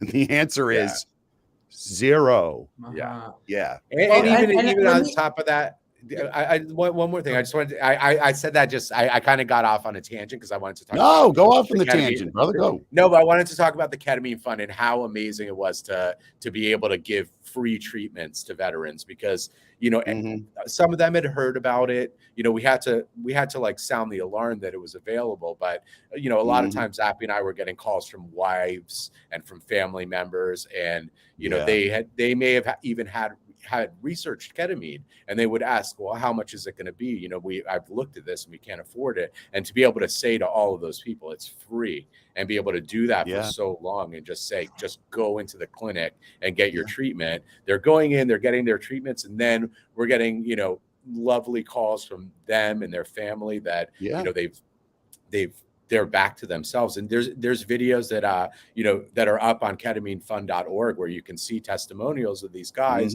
Navy SEALs, Army Rangers, that you know, these tough guys kind of opening their emotional side, and they normally wouldn't do that. You know, Renee St. Clair was on earlier and we had a great discussion, and you know, she had mentioned that Ketamine Fund stepped in when the VA flat out on a, you know, on a Friday night at 5 o'clock said, we're not paying for their treatments anymore. They called the clinic and said, it's over. We're not doing it. We're not authorizing treatment. Ketamine Fund stepped in, and she said legit saved at least 9 people out of the 24. The other 24 were able to, other parts of the cohort legitimately saved 9 people's lives because of being able to pay for that ketamine treatment to continue.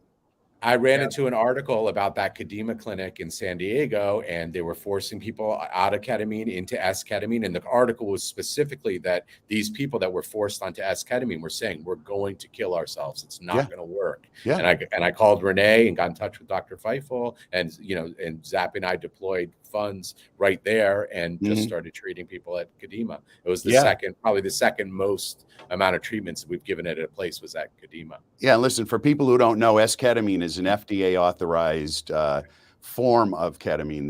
There's two. There's an R and an S form, and together they're racemic, and that's what, you know, that's what I know at KetaMD use a racemic mixture, and most of the folks do in the clinics. But S-ketamine is used primarily in the psychiatric community to treat people, and it's authorized by the FDA because a pharmaceutical company was able to figure out a way to make it profitable for them to go through the FDA authorization.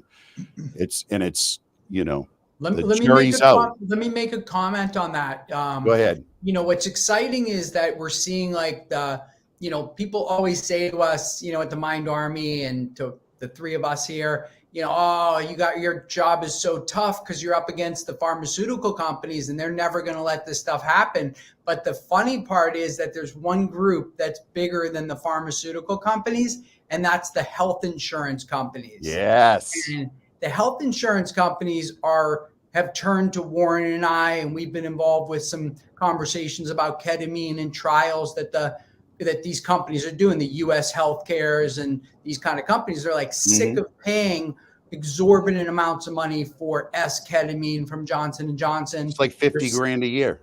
Yeah, they're sick of paying for people, you know, having a panic attack and going to the hospital on a Saturday night, being, you know, on antipsychotics and, you know, talk therapy, when, you know, $5 worth of ketamine could actually help the people. So it's actually, like, I love it because they're forcing the pharmaceutical companies to adapt to psychedelics and ketamine much faster than they otherwise would have, because, you know, they're demanding it, and this is the people who are buying the drugs from them. So the insurance companies are the ones who are footing the bill.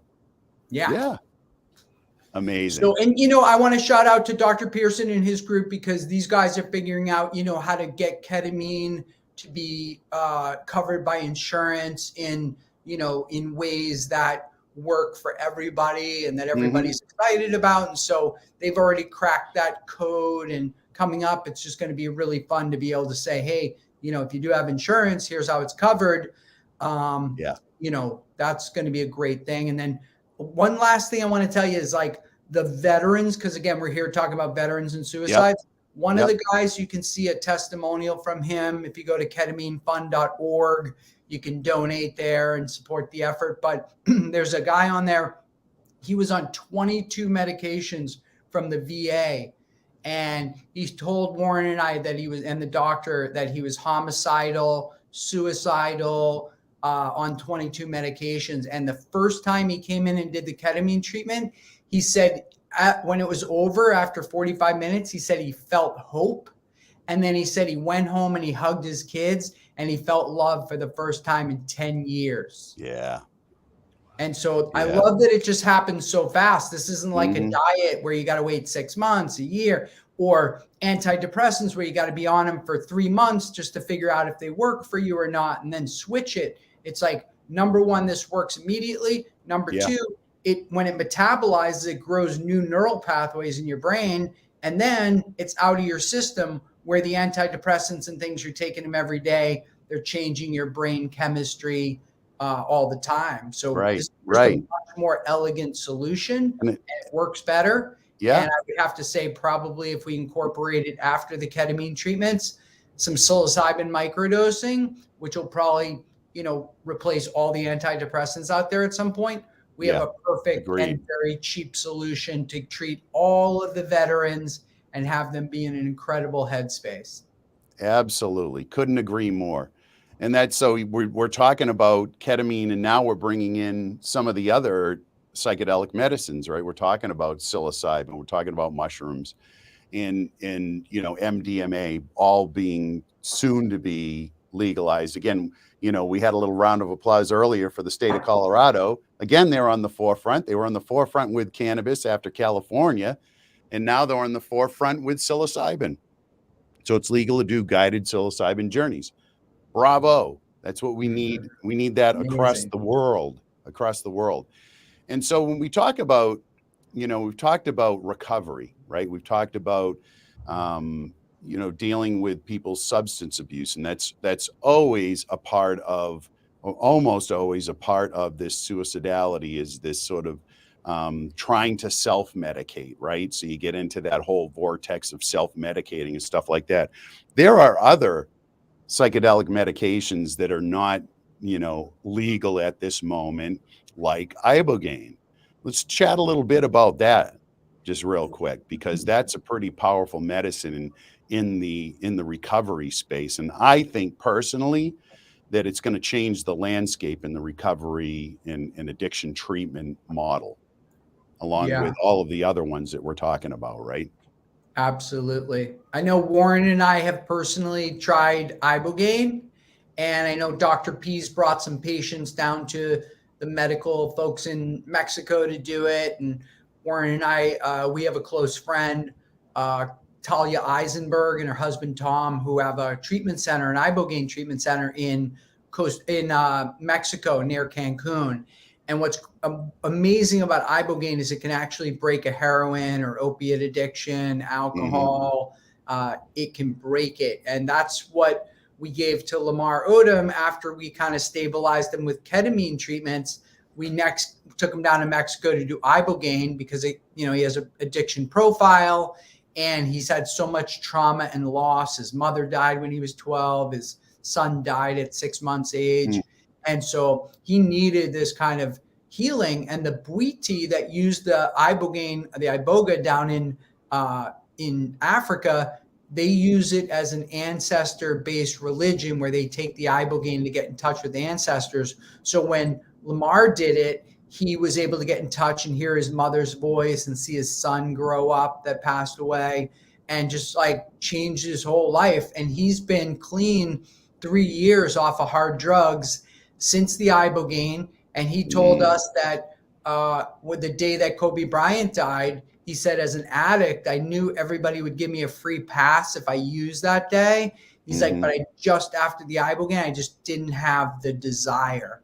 And, to hear somebody say that, and then, the reality of movie, Jerry Powell, who started Rhythmia and has given thousands of people plant medicine ceremonies down in Costa Rica, he was saved by ibogaine as well. And so this is like what we need for society right now, because at this point with fentanyl, we can't keep people from getting addicted anymore. It's not like these are drug addicts that we're trying to save. It's like people are having an injury, they go on pain pills, they get addicted, then they have to start buying them on the street, and they're laced with fentanyl. Now they're addicted to fentanyl. We cannot stop it. We have to use ibogaine. And I was like really psyched that Colorado the other night decriminalized ibogaine, and it's going to be the first place in the United States where you're actually be able to break in a single session. Yeah. And but there are warnings with ibogaine in specific because it should be going done through an opportunity to get right. sober, you know, a 90-day, 120-day window to change your lifestyle and get sober and change it. So Yeah, really Guys, exciting. I want Yeah, to go ahead. mention that is that beyond.us is that group down in Cancun. They're really great practitioners, really comfortable to recommend them to people. That's where you can get information, you know, if you want to look more on ibogaine. And also, because I have to go, because I told my wife I would be going at 3:40, I kind of held back our plans. I want to just leave and say thank you so much for having me on. And this group of 4 is so great to be on with them as well. And you know, go if you're interested in donating to ketaminefund.org, you know, please go ahead. Any of the donations they're going to go through are going to go to the Ketamine Fund. Oh, amazing. Yeah. That and to watch Lamar Odom Reborn on Amazon Prime and learn about ketamine and learn about ibogaine from the doctors, from the doctors that know most about it, and but also be a fly on the wall through the journey of this incredible guy that you know already, who is Lamar Odom. So right. Thanks for doing this, Mark. Hey, Dr. Warren, Pearson, thanks for Zappy. popping on. We didn't even talk about KetaMD, but well, you know sorry. what? The podcast is coming up. Like I'm launching a podcast as an ongoing part of this campaign. Yeah, we'll talk. Let me end with KetaMD. All right, then. go ahead. I thought it had been addressed already. You know, so you know, Zappy and I had come in from that space of being a patient in New York. Then Zappy and I are working together, consulting for all of these clinics, and then the pandemic hits, and these clinics who need to give boosters to their patients are shutting down. So we started advising them to go to the sublingual at-home troches, which are ketamine formulated in what looks in a lozenge or a troche. It looks like a little starburst that you put under your tongue. So from that point, Zappy and I realized, why would we start building clinics? Though there is a need for clinics, but it felt like, all right, we're going to start building these Kmarts, and everything's coming to me via Amazon during the pandemic. So we have to be able to bring ketamine to people via Amazon. We started KetaMD. It's live in Florida, you know, for people with depression. Go to ketamd.com. You see the practitioner. Dr. Pearson is the medical director of KMD Medical, who handles all of the medical supervision for the providers and the nurses. If you have depression or you have related mental health disorders, anxiety, PTSD, you can do your ketamine treatments at home under the supervision of the world's finest clinical team and finest practitioners. Absolutely. So visit ketamd.com if this has piqued your interest in that. And on that, I will leave as I'm yeah, you better leave. Warren. Bye, guys. Bye, Warren. All right, guys. It's down to the 3 amigos now. Nice. So we're continue the talk about ibogaine. One of the things that people should know is that ibogaine should be done, you know, under the care and supervision of a medical provider, right? Somebody who is going to be able to monitor you, because there are cardiotoxicity issues, right? It can have some cardiac issues.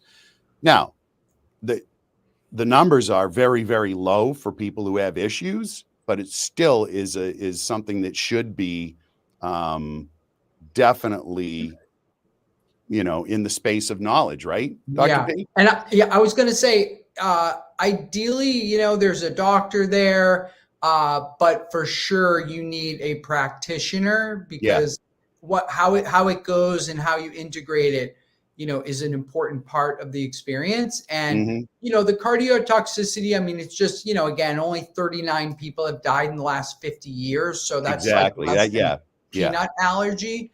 But like, you know, to get the most out of the experience, you want to be with practitioners. And that's why I reference Beyond, because I know, you know, if you're in a right space with good doctors and good, you know, people who can help you, coach you to integrate, you know, you can have one ibogaine experience and drop all of your addiction. All of your addictions. Now that's from research that has been done in the 60s and 70s. Zap, right? Yeah. So there are some pretty rigorous scientific research studies that were done back in the day when you could utilize these substances. There was one in particular that I read there was a cohort of 26 heroin addicts, and these are dyed-in-the-wool, gonna die on the street heroin addicts, who had one ibogaine session and were followed for the following year, 1 year out, 100% of them were still sober. You don't get those. Incredible. You do not get those numbers with No. traditional treatments. You just don't. No. And let me just say one thing before I turn it over to Dr. P. Yeah. The Mind Army, one of our, we're fighting for legalization of all psychedelics because we believe that that is how we're going to combat the mental health and addiction challenges. But as it relates to ibogaine, like you said, this has already been proven to be non-addictive. It was sold over the counter in the 1950s, French company called, it was called Lambrine. And so it never should have been scheduled, because Schedule 1, where these psychedelics find themselves, means no medical benefit and highly addictive. And so that couldn't be further from the truth for psychedelics. They are very helpful and they are non-addictive, especially ibogaine, which people usually only do once. So we want it descheduled. We're not looking for we want it off the schedule and available across the United States, not just in Colorado. Love it. 100%. Absolutely. And for folks who have not had a psychedelic experience, once you have one, you'll understand that these are not addictive. Like, you're not going to want to do this every single day. No, not like the opiates that you physically will become very dependent on and have to have mentally and physically. So Dr. P, what do you think about ibogaine? I know you've got an interest in there. It changed my life. And Zappy told me about it early in knowing him, and kind of explained how it was one of the most powerful plant-based medicine in the world, and encouraged us to go to Mexico to learn about it, which I did. And on the way back, decided my experience, which I didn't undergo the treatment, but I honestly experienced healing just from being around this powerful plant medicine. I had healing, I had knowledge, I had awareness. I spent a week with an incredible team that has 2 decades of experience from Canada, and just amazing people. And I knew that this was the answer to the opioid epidemic, and we do need it here and now. And on the way back from the experience, just had an epiphany. We need to form our church, Lifeology, and get this here now, which we're working on doing immediately, because the fentanyl epidemic is the end game. Like Zappy said, you can't not get addicted once you become exposed to it, and prescription narcotics are the way there. The doctors kind of enabled this pathway. Fentanyl's the end game. Ibogaine's a solution. And I just had such an experience being around it that it's become a purpose in my life to get it here as soon as possible. It absolutely resets everything physically, spiritually, biochemically. As Zappy said, it can break an addiction immediately. Then the door is wide open, just like cannabis and ketamine opened the door to the world of plant-based medicine. Ibogaine is the ultimate treatment to open your door to your future. You're ready to go. You're ready to experience life again. Ketamine will do that with your thought processes. Ibogaine does it with your entire being. So unfortunately, it is still scheduled. We need to get it off schedule. We need it here immediately. We're losing hundreds of thousands of people to fentanyl. And it is the cleanser spiritually, physically, biochemically. Then you can do all kinds of other work to enhance everything else that's going on in your mind with plant-based medicine and other methods. Ketamine's a great first step. Just as he did with Lamar, do a ketamine treatment first. You'll have new visions, you'll have new thoughts, you'll have new happiness, new hope, and then go find an ibogaine treatment, which we hope to have here in Florida as soon as possible and nationwide. It's just a no-brainer. We need this. It's here for a reason. This is why it's here. Life is difficult. Life is stressful. Things happen. Addictions happen. We're in a very stressful time. Everybody knows that the world's going through some incredible stressors. We need these medicines here right now. That's why nature has them here. End of story. Yeah. I believe that. I believe they've reappeared at just exactly the right moment by design. Thanks to great leaders, for sure. Yeah. Leaders like you all. Yeah. And Mark, I just want to make the point that Dr. Pearson is a very different doctor than most doctors. And people always say to me, well, why, if the FDA, maybe they just need more time with this, and doctors say that to me. And I'm like, it's been 55 years. Okay. And the reality is that most doctors don't even know about nutrition which could solve 80% of their problems. Oh, we could Why? have a whole show on the gut biome. Right. Exactly. Man. So why would we think that they know about psychedelics? They don't. It's No. our job as the psychonauts, as Yep. the medical groups that are studying this, like Dr. P's group. This is where we have to bring this forward, educate society, the medical establishment, because the several hundred studies already exist. It's just taken the pandemic for people to be ready to deal with their mental health and have it so upfront in their face. People are ready. Yeah. Yeah, people are ready. They're at least ready to have the conversation. And that's why we're here, right? We're having the conversation. We're going to rebroadcast this. We're going to cut it up into pieces. We're going to utilize this and be out there in a big way, because it's going to take all of us to just keep pushing this thing along. But you know what?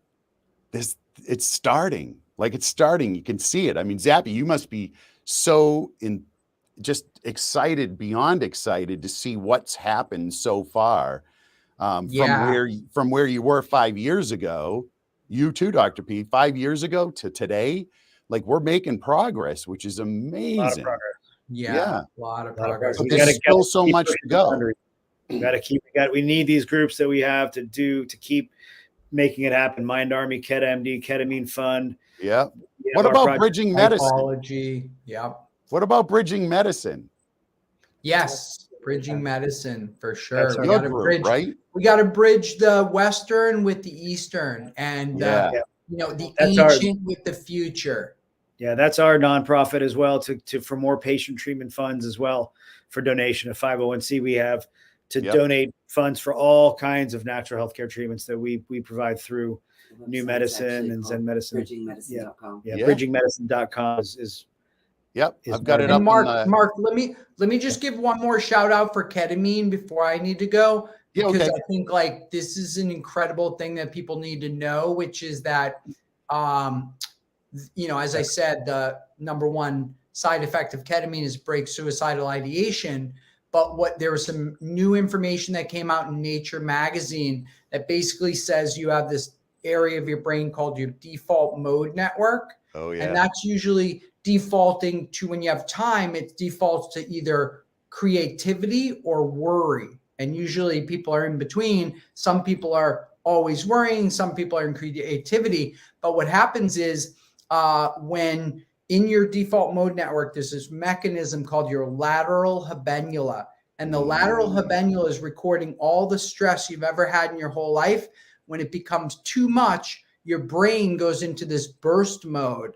And when your brain's in burst mode, it shuts off your dopamine production completely. So you're getting no dopamine, which is your happiness, your motivation to do things, gone.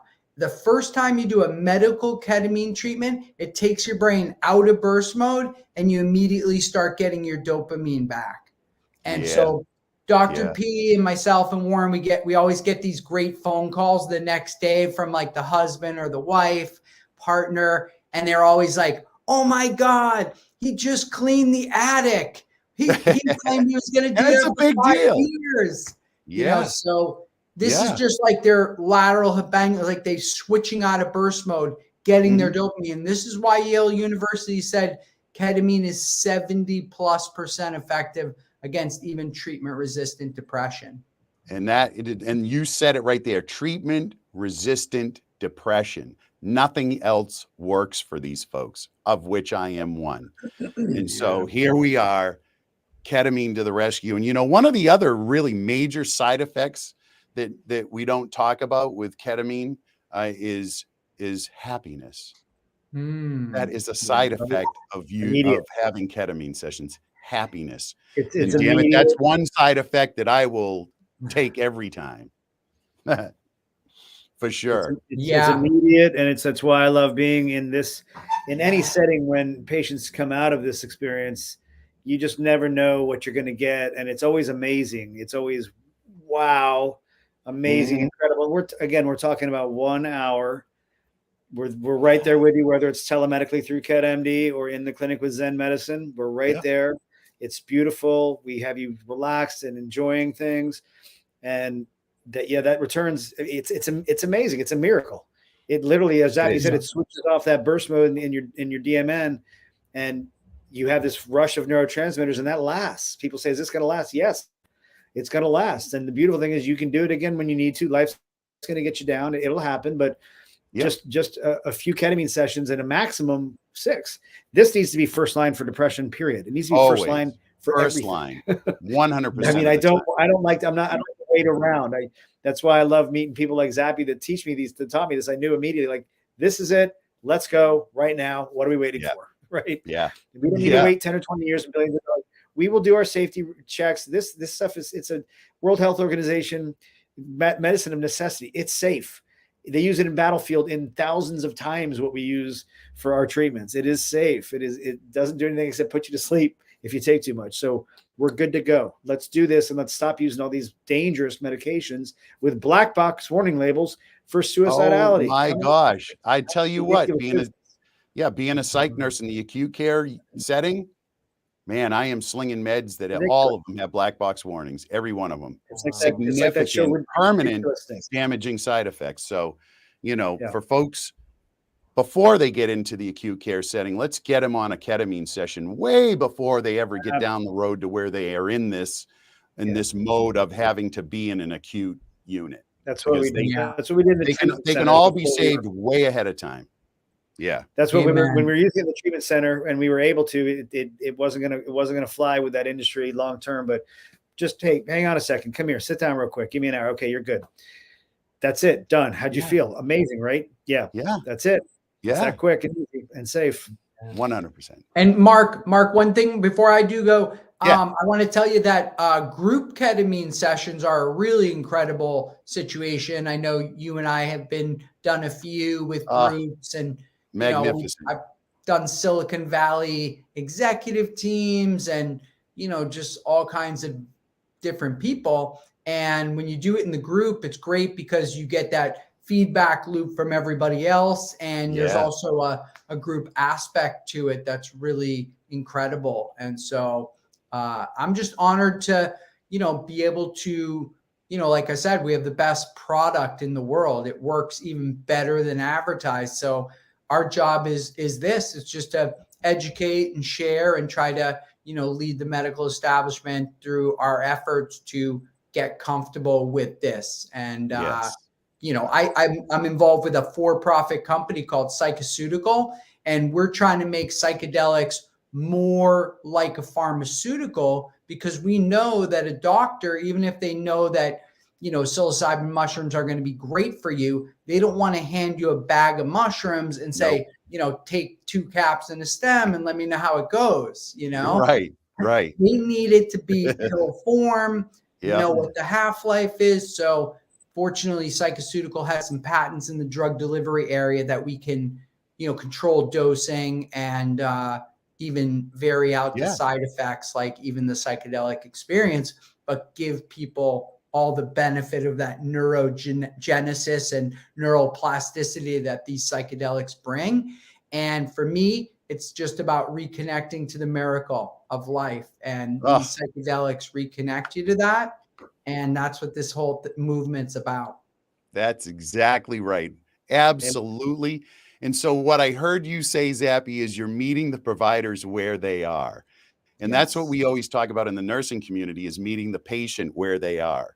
And wherever they are, we need to be there with the right narrative to get them on board. And so Psychoceuticals, I think, is going to be great at having that happen, facilitating that. And thanks, you guys. I'm going to jump, but I appreciate both of you. You guys are total pioneers in this space, and let's just keep educating people. You know it, brother. Thanks so much for stopping in and sharing your wisdom.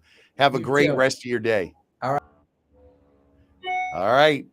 Dr. Pete, my man, thank you so much for coming in, sharing your wisdom, and for sharing what you're up to. So Zen. So you're located in we're our first Zen medicine is in Stewart, zenmedicinestewart.com. And thank you for putting up the Bridging Medicine. That's the Bridge Foundation. That's our nonprofit for patient treatment funds for donations for patients of any illness whatsoever to get more natural and integrative treatments. Yep. And then we'll be opening Zen Medicine Okeechobee just next door in good old Okeechobee here next month, which is exciting because this model is really, people are liking this model. We do it, again, best practices, that we really deliver it in that spiritual, ceremonial plant medicine way, which we feel is absolutely the most powerful. And we're excited. Yeah. A lot of good things happening. Thank you. You're talking my language now, man. You're talking my language now. Yeah. Yeah. We had our guest Sandy was in Enlightened Wellness is the same thing, saying the same thing, you know, having that sacred container and that space and really creating that opportunity for the medicine to do what the medicine will do. Got to go back to the healers. They know best. This has been around for thousands of years, and that's the way this works. And it's a beautiful, enjoyable, amazing experience. Yeah. Yeah, for sure. Everybody should experience it. Yeah. Dr. P, thank you so much for coming in. Hope to see you soon, my friend. Absolutely. All right. Talk soon. Thanks. All right, folks. Wow. 2 hours went by like nothing. I can't believe that we've been here this long, right here, right now, raising money to treat people with ketamine primarily. Oh my gosh, soon to be psilocybin and MDMA. We didn't even talk about those. Those are other subjects for future right here, right now broadcasts. But I have my friend Jake. Jake, are you out there, Jake? Oh, I see him in the waiting room. I want to have Jake come on and share his experience with ketamine now.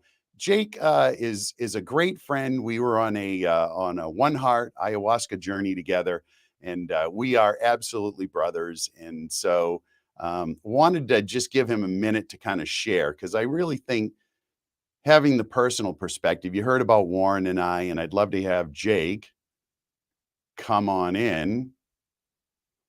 And hello. Jake, are you there? I'm here, Mark. Oh, yeah. Okay. I don't see a camera, though, for some reason. Oh, really? Very weird. I see it in the waiting room. I don't see it here. I see myself. Yeah. Well, listen, we can hear you, man. Okay. You want me to, I'm going to remove you and bring you back in again, okay? Sure. Here we go. All right, guys. Don't you love technology? Woohoo! Here we go. No camera. All right. We're going to roll, baby. All right. Jake. Oh, look. Hey, I love this. When you get on YouTube and you stream to YouTube, you always get in the comments a whole bunch of spammy stuff. If anybody's looking for a hot girl, you can click on the link that's in the show notes. I don't know if I would click on that link, everybody. Okay, just to let you know. Jake. Yes.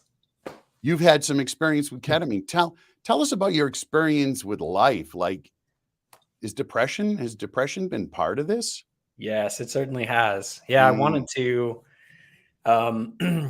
basically I lived with depression and anxiety for the first 37 years of my life and not fully realizing it. And I wanted to come on and sort of represent, the impact of what happens when we lose our veterans so early. My grandparents, I didn't know them. I actually grew up with single parents who had no connection with my grandparents because they served in World War II. And, they lost their lives at a young age because of all that trauma and the damage that is caused. And they didn't have these medicines. So they turned to alcohol, which of course just accelerated the decline. And so what I'm really here representing is, the impact of that, but then having medicine and especially ketamine and psychedelics give me another chance at life to take what that trauma that affected my grandparents and change it so it doesn't affect my kids. Yeah. And, by way of background, I'd just like to say that Jake is this hugely talented creative. His ability to write the word and to express himself is just amazing. And you've written a few books. Yeah, I have. I have some children's books out, and I'm actually working on another one right now called The Way of Emotions, which is about really the mission there is to normalize the expression of emotions for young kids, because I see so many parents at playgrounds that that really stifle our children, and we don't, as a society, emotions are really, suppressed. And so I want to provide a story and a framework for parents and kids to learn that emotions are safe, and how to actually witness, accept, and then express them, and let them flow through.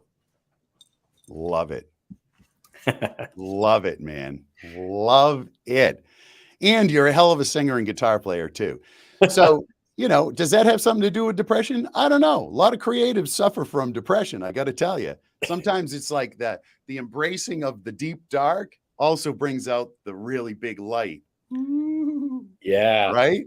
Yeah. There's actually a really good example of that, of two twins, where one twin ended up taking his life and the other ended up being a creative. And so there is something to be said about having these creative outlets, to turn that, to really transmute that darkness. We need it.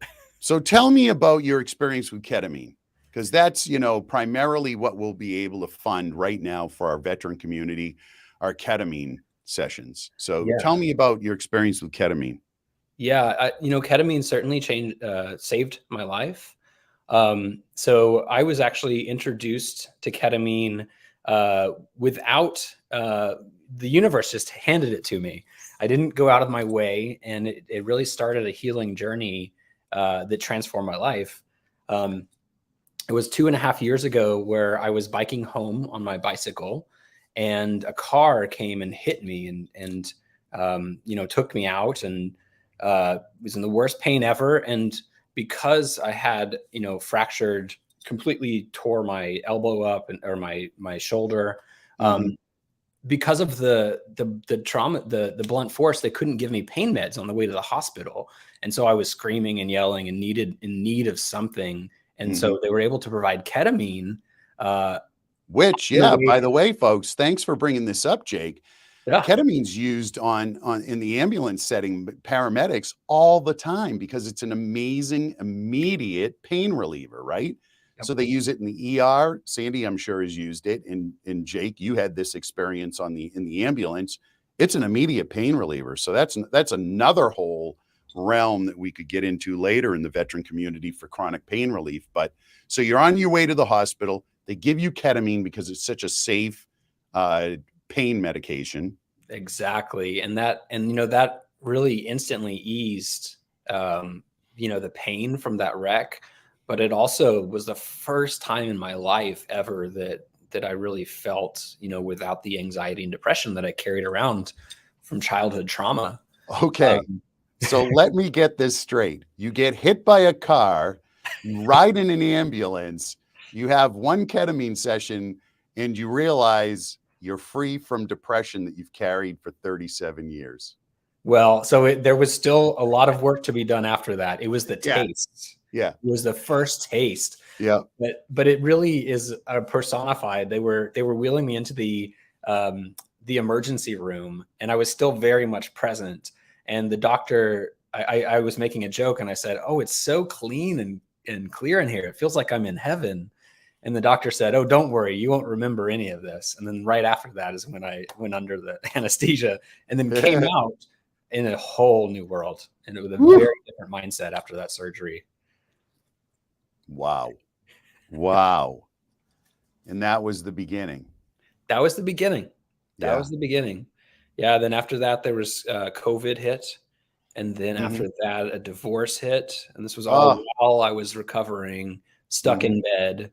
And so, when I finally got to a space where I could start healing, I turned to ketamine again and used it. Worked with it. Worked with it. Here in Texas, where it's actually legal. It's so amazing. And I think what a lot of people talked about on this is sort of that the feelings that it gives and that relief. Yeah. But I want to talk about how it also really helps us. Like, for me, it was the first time I wasn't avoiding and running away from life. And it was the first medicine that I ever took where I was actually able to embrace and go into my fears and go into the dark, so that I can clear that out. Yeah. I think that's a good difference to note between, you know, the SSRIs and those types of medications that are just prescribed so much, those dampen down, you know, your experience of life. It dampens down your response to stress and anxiety, but it dampens down everything. And people report when they first start on, they feel like I'm just like a little numb. And that's really what it is. It's dampening down. So it's not necessarily allowing you to deal with anything in a proactive basis. It's just making you less reactive to things in your space.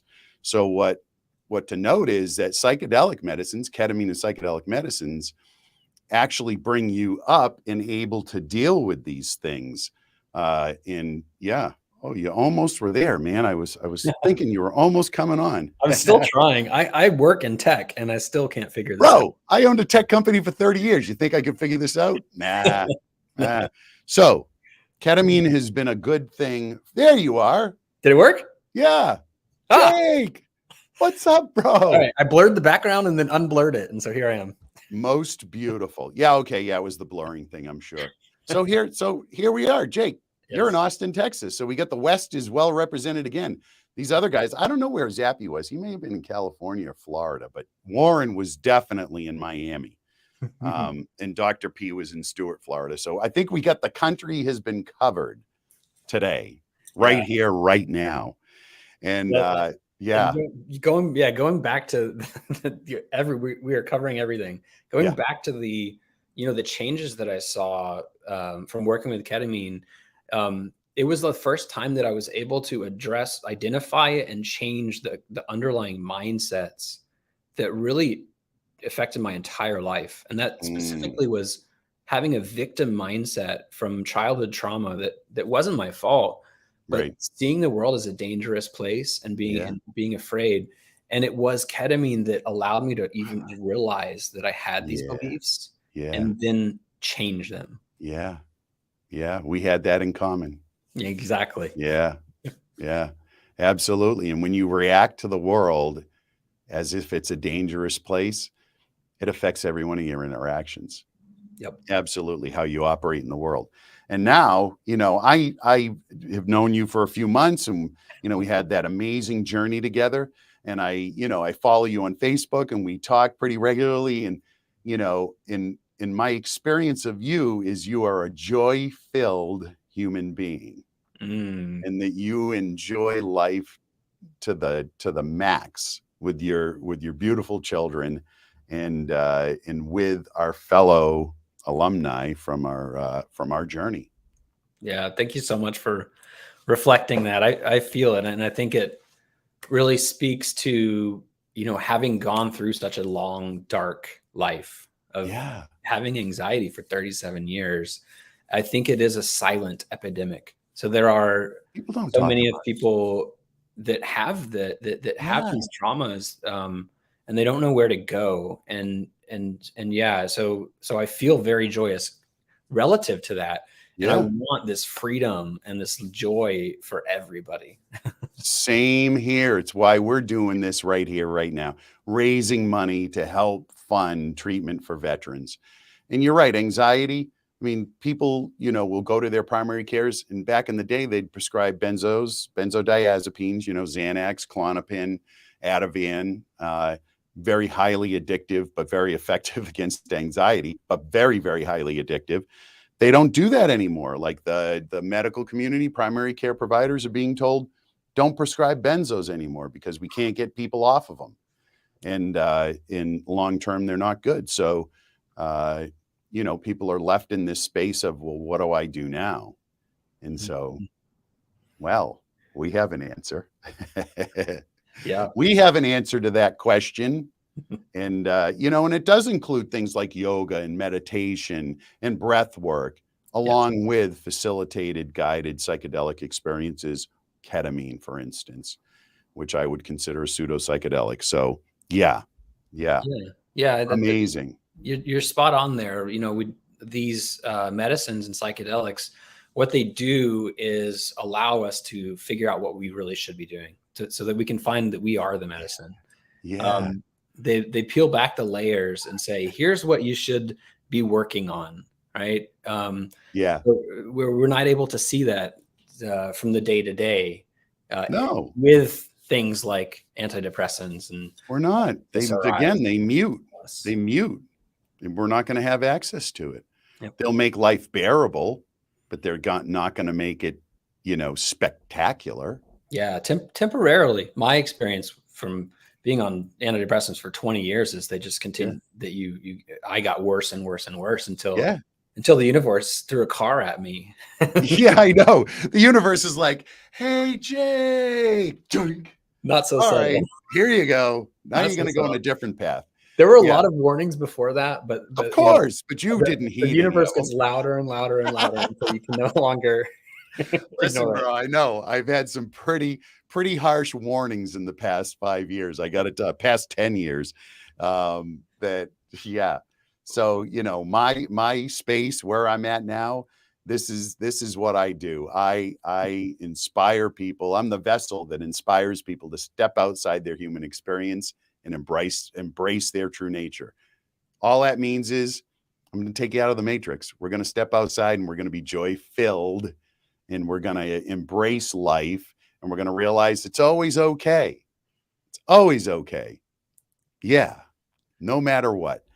So, Jake, man, it's so good to see your face. It really is, brother. Yeah, I you too. I appreciate you popping on and just kind of giving us your perspective on this, and would love to chat at length more during the podcast because I'm launching that right after the first of the year.